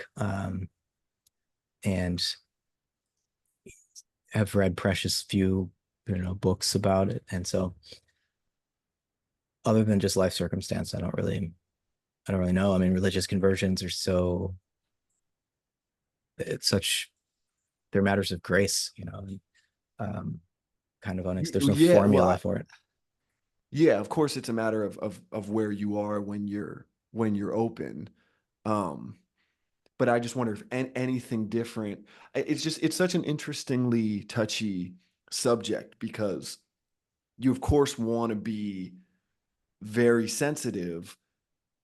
On another level, and from the outside looking in, say like at people across the internet who convert to Islam, like that sort, there is a pronounced flavor of like being ready in a certain way to like in an unashamed way pronounce like the superiority of the masculine in a final sense. And it's just interesting because then like people that are so opposed to that in our culture will seem like particularly wary of characterizing Islam in that way. And I just don't see, like, do you see instances where someone converts to Islam and the way they talk about the reasoning for their conversion and what they find valuable in Islam, you could replace the word Islam with Christianity or Buddhism because like ultimately what they've found is their connectedness to others and their desire to express gratitude toward some higher principle like it they just get it through Islam or more often does it have a sort of like something just another flavor in there something different going on and we don't have to talk about this on YouTube. I know it's like a weird Um, thing that could but yeah, I I just if you can just speak like while totally acknowledging that there's nothing to be gained by ruffling feathers and making people angry. If we were in a world where you could just like make an observation about what you see tends to move people toward a given school of thought, like what do you see pulling people there? I mean, I think one way that it can be understood from within a Christian, or by a follower of Christ, let's say, why would people turn to Islam? I think I would understand it in terms of the third person of the Trinity, the Spirit, or maybe one of the three persons. We could talk about which is first, second, and third, but it could be that the Spirit is really second person in some sense, like between everyone instead of being the it, which I would think is the Father, and um, or sorry, the I, which would be the Father, and the it, which would be the Son. But anyways, the Spirit works in mysterious ways and can. I do see Scripture as an ongoing process of revelation, and so that there would be a Quran, which is supposedly divinely inspired, um, makes sense to me. I'm perfectly open to and expectant that that sort of thing is going to and will continue to happen through human history, and that prophets would be inspired to carry in this really militant social um, program for righting imbalance and an injustice in our collective life together. Religion should and needs to have that social justice side to it. And there are degrees to which, like, the really best parts of like the Catholic Church or the Catholic social teaching, some of it, I mean, there's the abortion part of it, but like in terms of dealing with poverty and being in solidarity with workers, I think there's a lot of examples of how religion, Christianity and Islam can wield power, cultural power in a way to offset the power of the marketplace and of capital. Um, but Islam for me is a genuine when people convert, it's obviously very genuine. People who are born into that, the vast majority of them, I think, are peaceful, purposeful, loving beings, and the way that politicians and leaders of um, the various warring camps um, of the world use and abuse these religious traditions is like it's not a totally separate issue because a lot of times the population uh, of a country is going to want to defend its leaders even if those leaders are committing atrocities themselves because they that's the in-group dynamic um, to other and justify violence as a result of certain people not being one of you. Um, but that's not a unique problem that Islamic people face. And this whole issue of like sacrifice, right? There's in jihad and suicide bombing a deep sense of sacrifice, but on the other hand, at least as far as I know, and again, I'm pretty ignorant on a lot of these questions, is that the way that suicide bombers get convinced to do these things and they're usually teenagers and young people is, oh, you go to heaven and get 40 virgins or whatever. Um, They also rather, appear intoxicated while they're doing it. Like the image yeah, of Christ on the cross is not him like just like scream, you know what I mean? Like he's there, he's so there that he can talk to the guy hanging on the cross next to him yeah, and lend some love. And so it's like it's not that kind of sacrifice. That it doesn't have that look, it doesn't have that there's a drunk on God in a really scary way that goes, that I I understand the hesitance to like want to delve deep into trying to account for in its particularity, but I would say that there is a particularity there that isn't as easily universalized as like, everybody's fighting for their own people, like there's a, a, a way, yeah, kind of spiritual intoxication that feels unique. At least it's manifesting there more than anywhere else. And you yeah, know, yeah, so it's something that I think about. yeah. And it's there's a lot mixed in here with in terms of the political, the social and economic, and the religious, and which of those factors are playing the most important role or the most significant ingredient in driving someone to become a suicide bomber. Um, that's a difficult question, and I think we need to talk about it. And so, Well, and you it's know, not judgment on the individuals, but if we say there's such thing, and maybe now I'm just like channeling hours of Sam Harris I've listened to in the past. I don't even know how much of this I believe, to be honest, but I'm just for the sake of hashing it out. Like, um, if we're going to say there's such thing as like a corrupt, a doctrine that could be corrupt enough in terms of like the inclusion of enough passages that explicitly call for violence, even if you can find them in the Bible, like more in Islam, and they're more directive rather than like accounts of violence that happened. It's more, you should do this if you believe. To like it, could there be any text so corrupt that we say that actually is perhaps uh, the focal point of this cultural issue of war we're experiencing, in our, a big part of it could be a corrupt doctrine? Or is it like, if that is the case, it's impossible to eradicate, it's not worth talking about, let's just address it from a more empathetic standpoint? well, I think if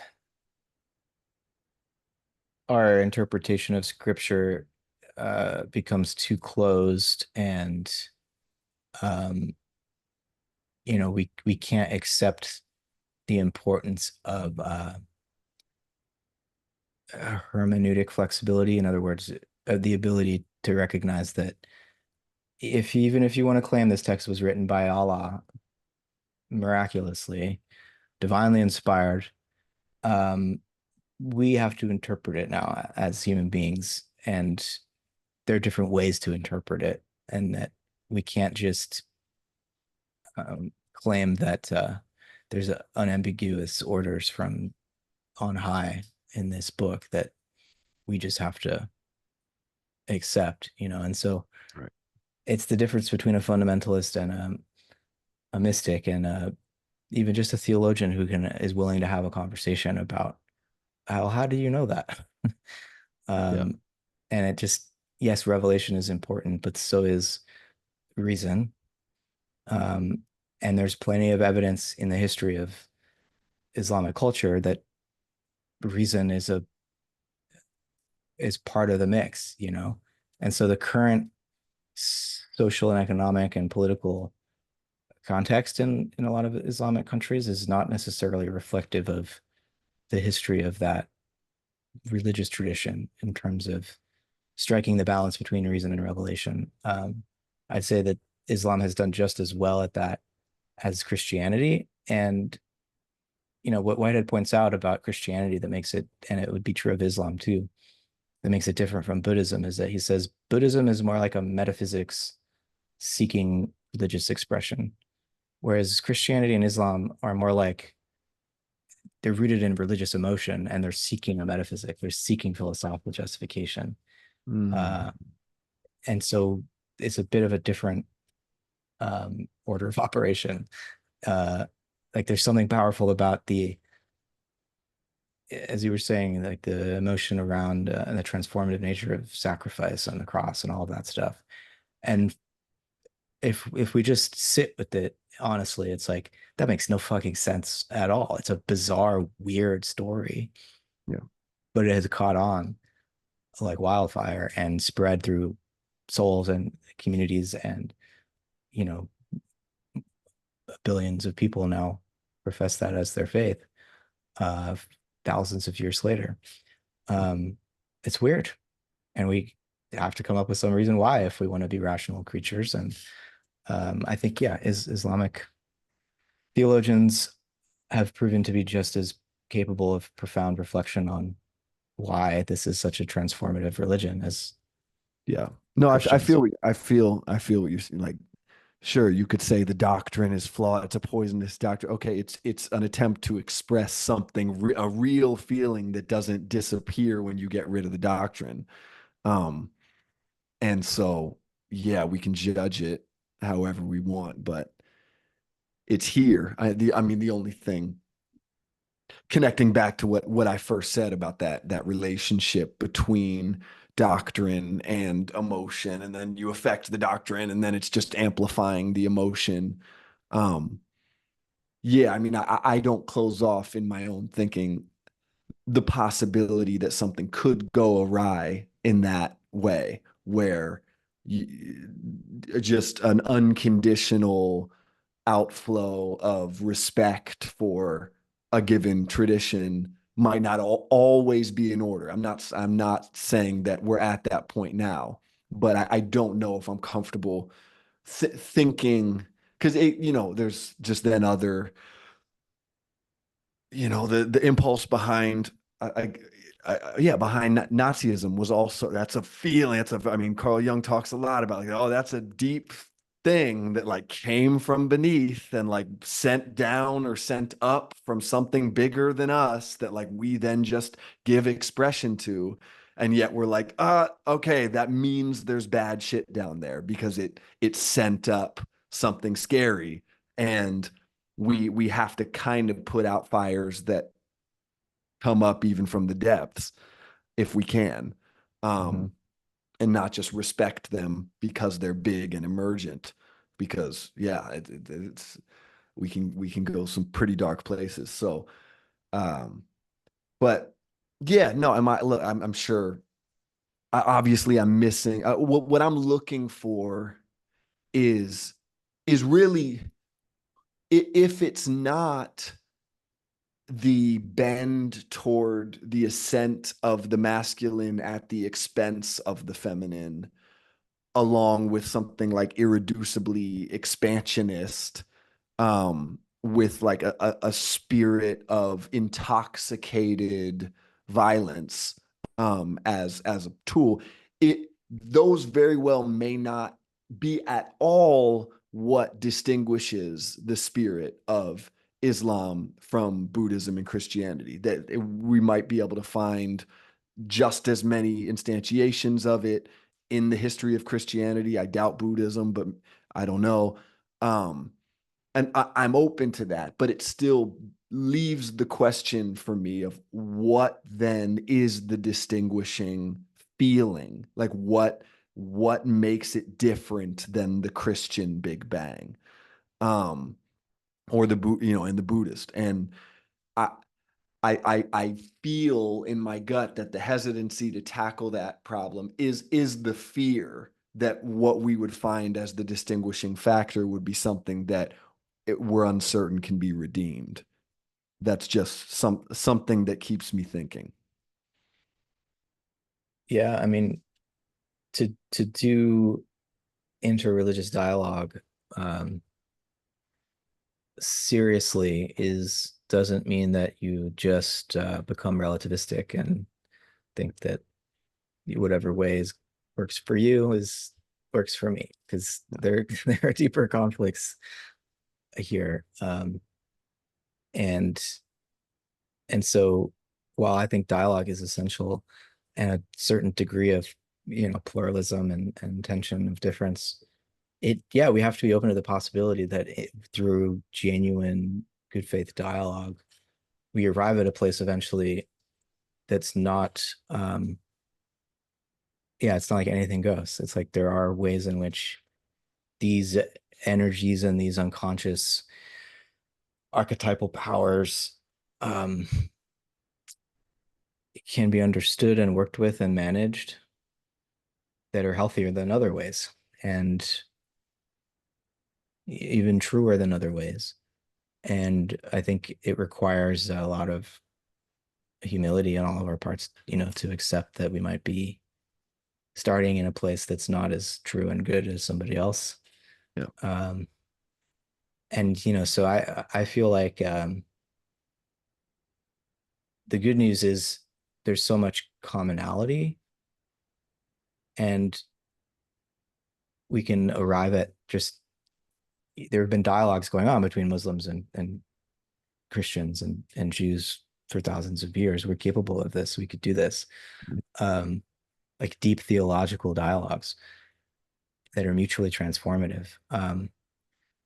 And there's examples of us completely failing to engage in that. But I I would hope that we're open enough to imagine that like a future um, world religion would be capable of, and there's I guess the Baha'i faith is something like this, where you can acknowledge the contributions made, by all the prophets, by all the avatars, um, by Christ, by Buddha, um, by Muhammad, by Moses, um, and begin to weave a more coherent human story that, like, yeah, maybe it's always going to be a little different if you were born in Iran versus Canada versus Brazil in terms of exactly what you emphasize in this story. But uh, there's at least, I think, I would hope that as we move into the future, we can start to converge in at least the basics of the narrative, and that there's this salvific impulse and self-sacrificial impulse, and how each region, each language, each culture expresses that, will be unique. But um, and I see lots of evidence that we're moving in that direction. It's just a slow process, and there might still be more wars to be fought before we get there. Yeah. Um, but Heraclitus says war is the father of all things. And speaking of fathers, uh, I wanted to also mention that patriarchy is not the same as Islam, Christianity, Judaism, Buddhism, but has in some ways been um, running in parallel to and within those religious traditions. And so, like, one of the things we all have in common is patriarchy.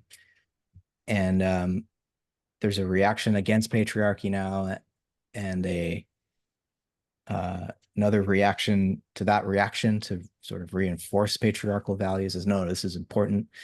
Um, and I think both the demonization and the attempt to reimpose some faux, you know, version of patriarchy, um, that a lot of this traditionalist movement is, I think it's not, uh, it's a cheapened fake form of return to a masculinity that just doesn't exist. We're not fucking hunter gatherers anymore, you know. Right. Um, but we don't want to demonize the idea of the masculine, which can sometimes happen in the progressive reaction against patriarchy.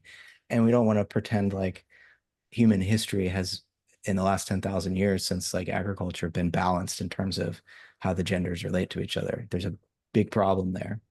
Yeah. And so how do we, both honor the role of the masculine, men, fathers, and honor women, mothers, um, the feminine, and not even always equate them. They're deeply related, masculine, men, uh, feminine, woman, mother, father. Um, but we could relax a little bit about that. We don't want to just totally scramble it and say, oh, it's all relative. Like anyone can be a mother, anyone can, you know, we need to be responsible to the facts when we navigate the way that the archetypal and the archetypal and the biological relate to one another.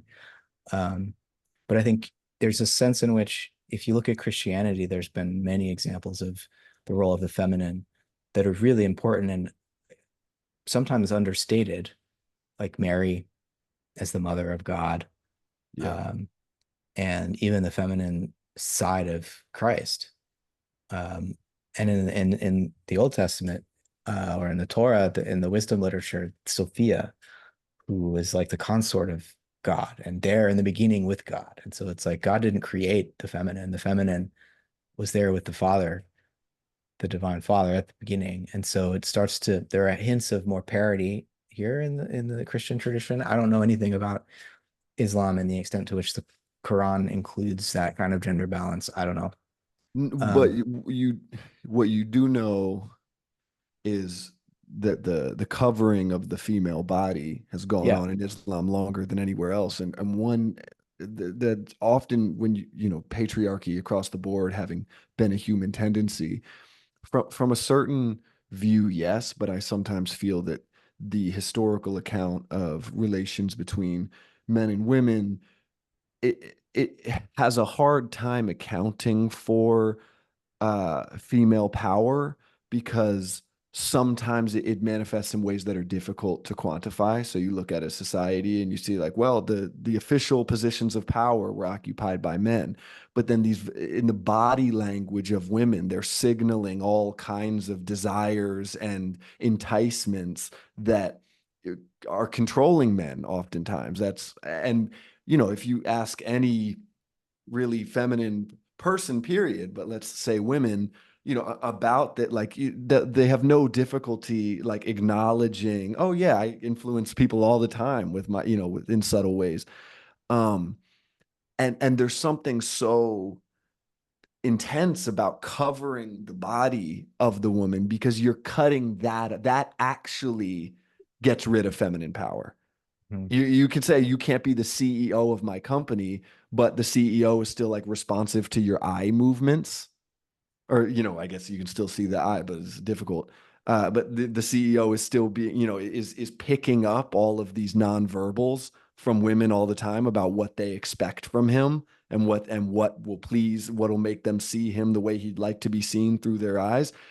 And so I just don't think there's any real comparison as far as the effort to suppress any feminine influence on a society than making the female body invisible. Yeah.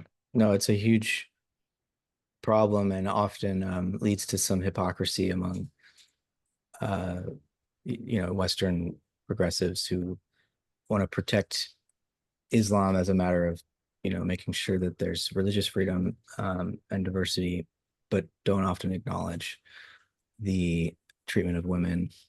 Um, and, you see this uh, contradiction in like gays for Palestine, where it's not just that, they want to support the Palestinian people, but, uh, going so far as to justify Hamas as an organization when if any gay or lesbian or queer person was in Gaza uh, under Hamas's rule, they wouldn't be, Stoned, yeah.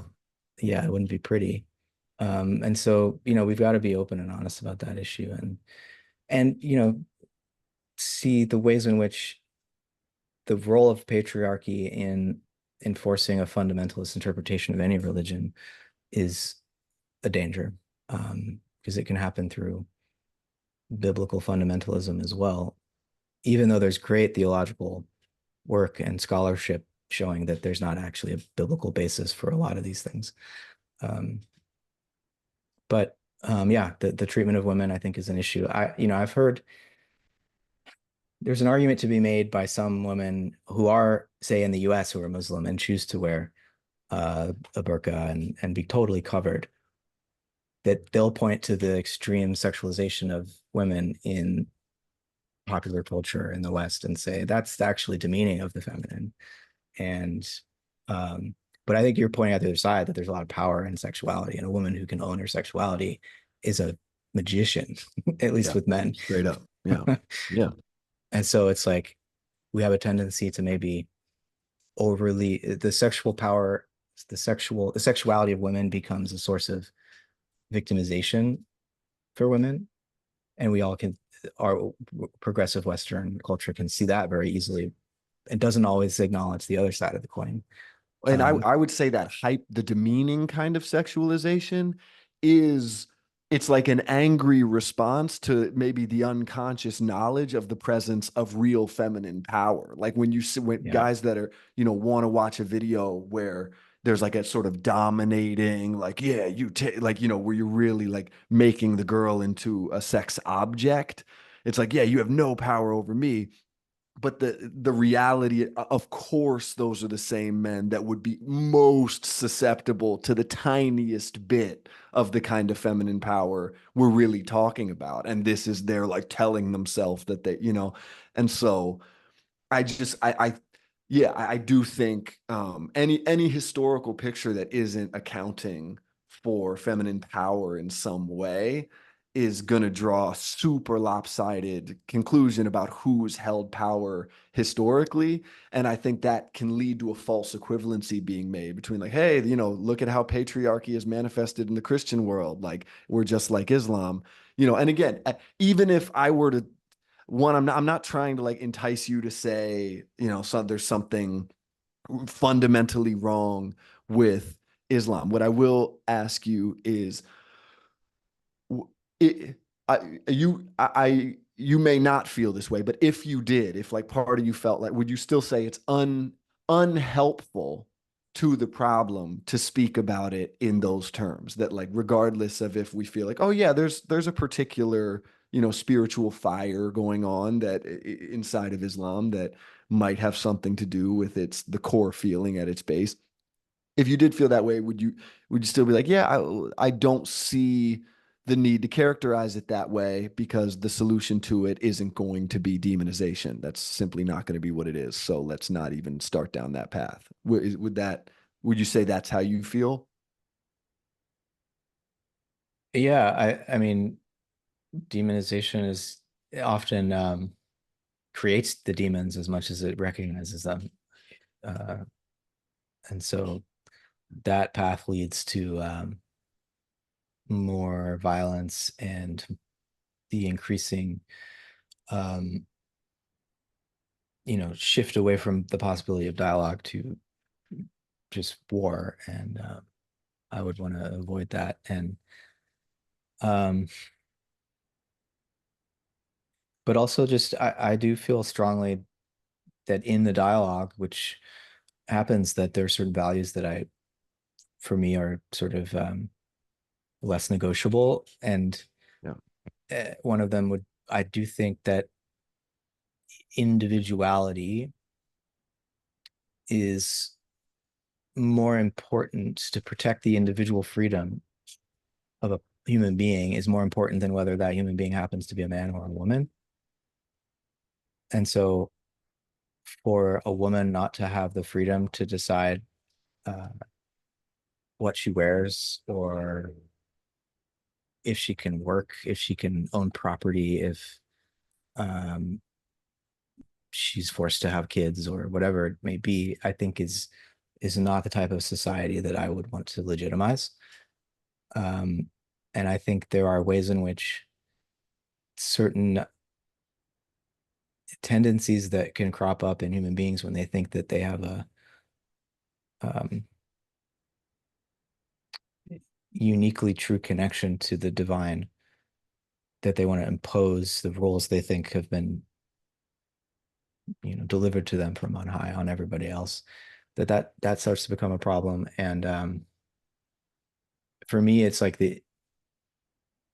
and it would be easy for an Islamic person to say, oh, well, that's just your Western liberal bias or something. You think the individual is the be all and end all. And because there is a certain critique of individualism that I think is valid and important too. But for me, when I talk about individual freedom, it's like that's the basis upon which genuine relationship and solidarity as a community is possible, is when individuals are free Yeah. to enter into those relationships, not when they're um, forced, and not when they're told just because um, they're a woman that this is the plan for their life, versus a man having all this relative freedom. Um, I think that's yeah, I'd be willing to. I'm not a pacifist on these questions, and so if somebody's coming, uh, uh, which doesn't mean, some people are like, oh, we should be toppling these dictators who and these leaders of these societies, like in Iran, that are imposing the Ayatollah who's imposing dress code on all the women, and willing to, like, with a morality police willing to kill them if they so much as don't wear a headscarf. Yeah. Um, I don't think that we need to go over and invade and fix that. That's like not going to help. But we should definitely, I feel compelled to say that's backward. That's wrong. There's no, I don't feel any desire to respect a religious difference there. I feel reasonably convicted that um, women are being oppressed in that situation.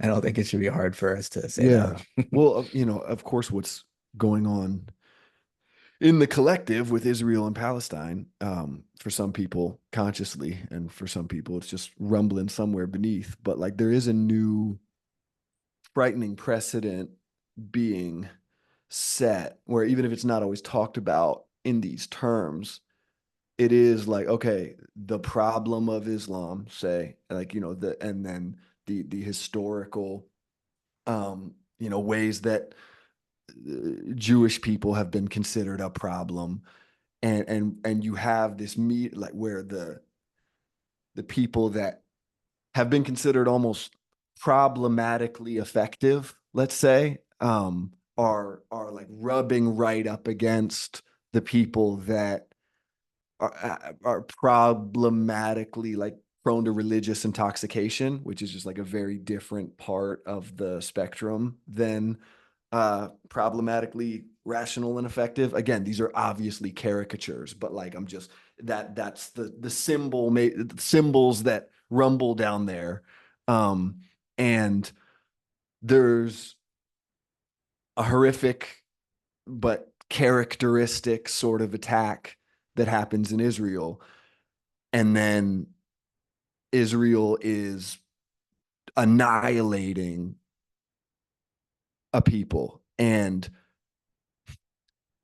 in, you know, none of us, yeah, you're not a pacifist in that you would condone, you know, forcefully disrupting certain kinds of oppression. But yeah, we're dealing right now with like, okay, this new approach is akin to kill them all. Like you don't go to, it's not um a genocide in the sense of like a that's the proclaimed goal.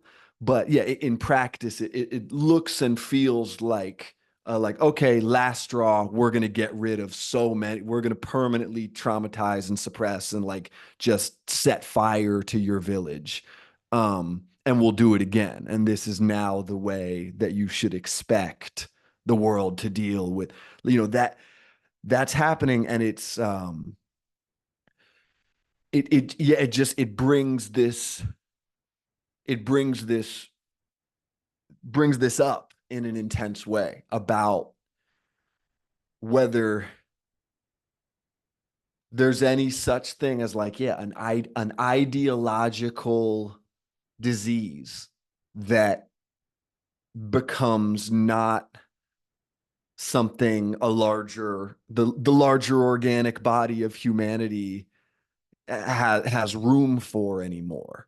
um And you know, when you're imagining, like, oh, you know, civilization, a spacefaring civilization in 4,000 years, like whether there will be, you imagine there'd be like women in burqas in the spacefaring civilization. If you think not, then you're imagining that, well, yes, at some point along the line of human development, that'll make its way out. And it's like, okay, how does it make its way out? How do things tend to make their way out of organic bodies? Like often they get expelled, you know, or they get exterminated. And you're like, okay, well, what is going to entice this? It's like, all right, you're of course not going to send and like enact it, but maybe you just bend the rule that you make new rules. We're like, all right, you're fine to have your civilization like that, but if you come into Israel and kill people, we wipe out your country now. And that, you know, it's like this new introduction of a really aggressive way of stamping out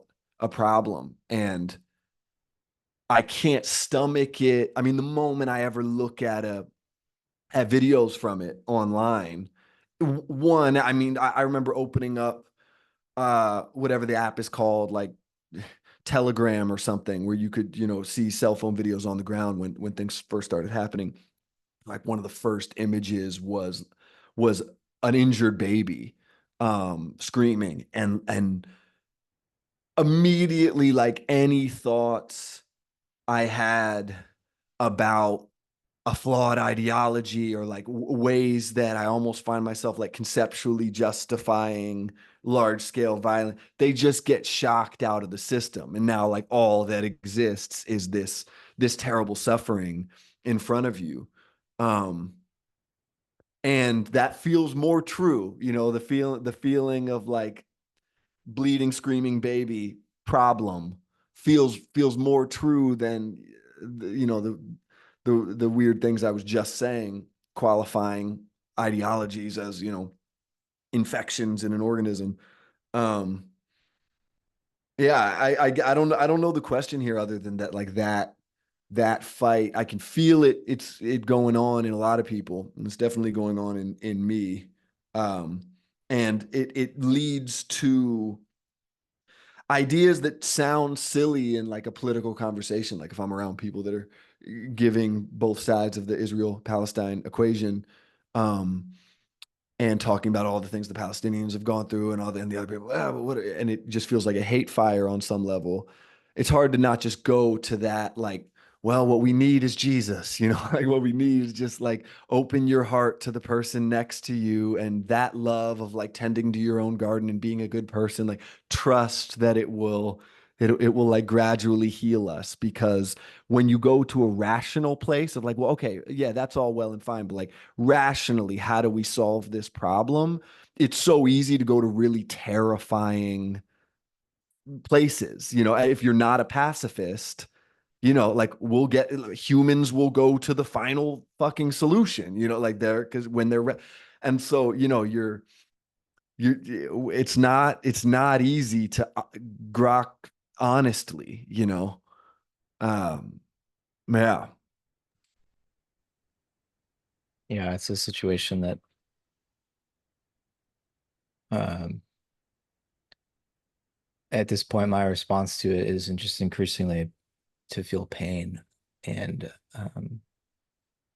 because the politics of it and the attempt to uh, adjudicate the situation legally or accuse this side of that and that side of that, and then think about the a solution that would not be genocidal, like, oh, the two-state solution. It sounds so far from possible, and that only somebody with no understanding of where the Israeli people are actually at and where the people in Gaza are actually at and the West Bank are actually at in terms of wanting to do anything but just kill each other because of the intensity and the rapidity of the revenge cycle and the intensity of that right now. It feels like a death spiral, and the most outlandish thing,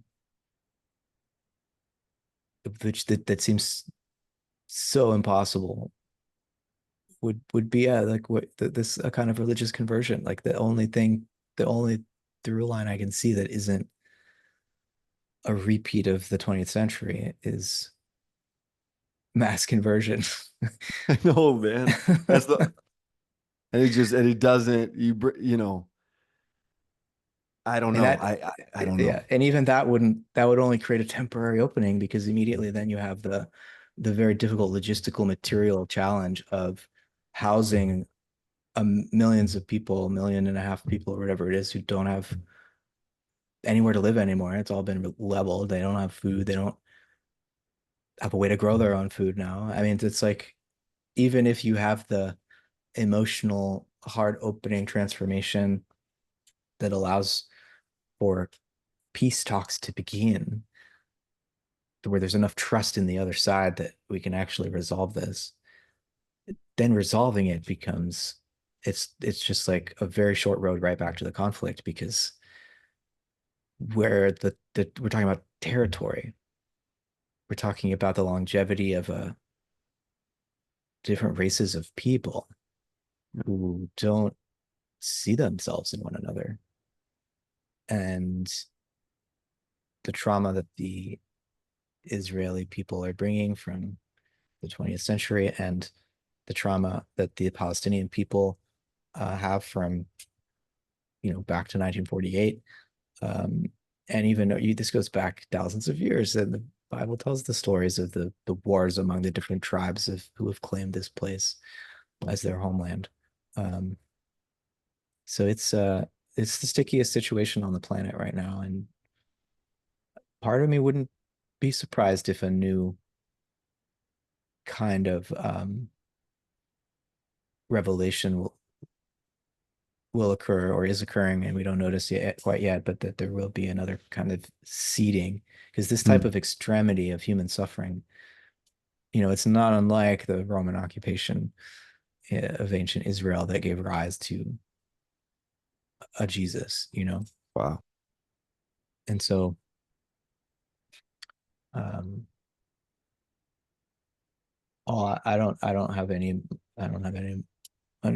even beginning of a thread to really say other about the situation, other than to express my pain and sorrow about it. I try to have conversations with people who differ about the causes and ways to resolve the situation. And I think I mostly upset people on both sides of that. Hmm. And that also Simply was by not painful. taking one side. That's how you upset both sides. Yeah. Yeah. Um, yeah. I mean, we can get more into the details there, but I think need to wrap it up Yeah, no, and I missed a take missed a care of call my from. physical body and eat some food and All right, uh, man. Well, I go. actually I loved the format of this talk being like, a lot of God at the beginning and going from there into like the things the difficult problems confronting the species right now on a social level. It's like a because that's what I get confronted with more often, in just day-to-day life in terms of what people around me are concerned with and talking about, whether it's like local things going on in Los Angeles or, it's just the actual problems that face us. And yeah, I come up against more and more often that desire to just emphasize the need for a certain, I don't usually use the term Christ-like, but that kind of orientation as like the solution. And I feel how that doesn't go very far, but I don't think that yeah, I think it more and more rather than positing it as a potential solution, you want to move toward embodying it to the best of your ability in the way that you talk about these things. And you're doing that by just letting that situation elicit empathy and pain, and not, you know, getting lost in the rational element of it, even though I'm sure you go there and I'm sure you're helpful there. So thank you. Thank you for another wonderful talk. And we will, of course, keep it going. I love where you steer us, Roman. Yeah, I'm here for all of it, and it's good that yeah, you're able to uh create a space for us to go into these issues that don't get talked about enough. I mean they do, but it ends up being a kind of flame war, and not just an attempt to understand, you know. So yeah, I appreciate you. All right, man. I'll talk to you soon. All right, bye.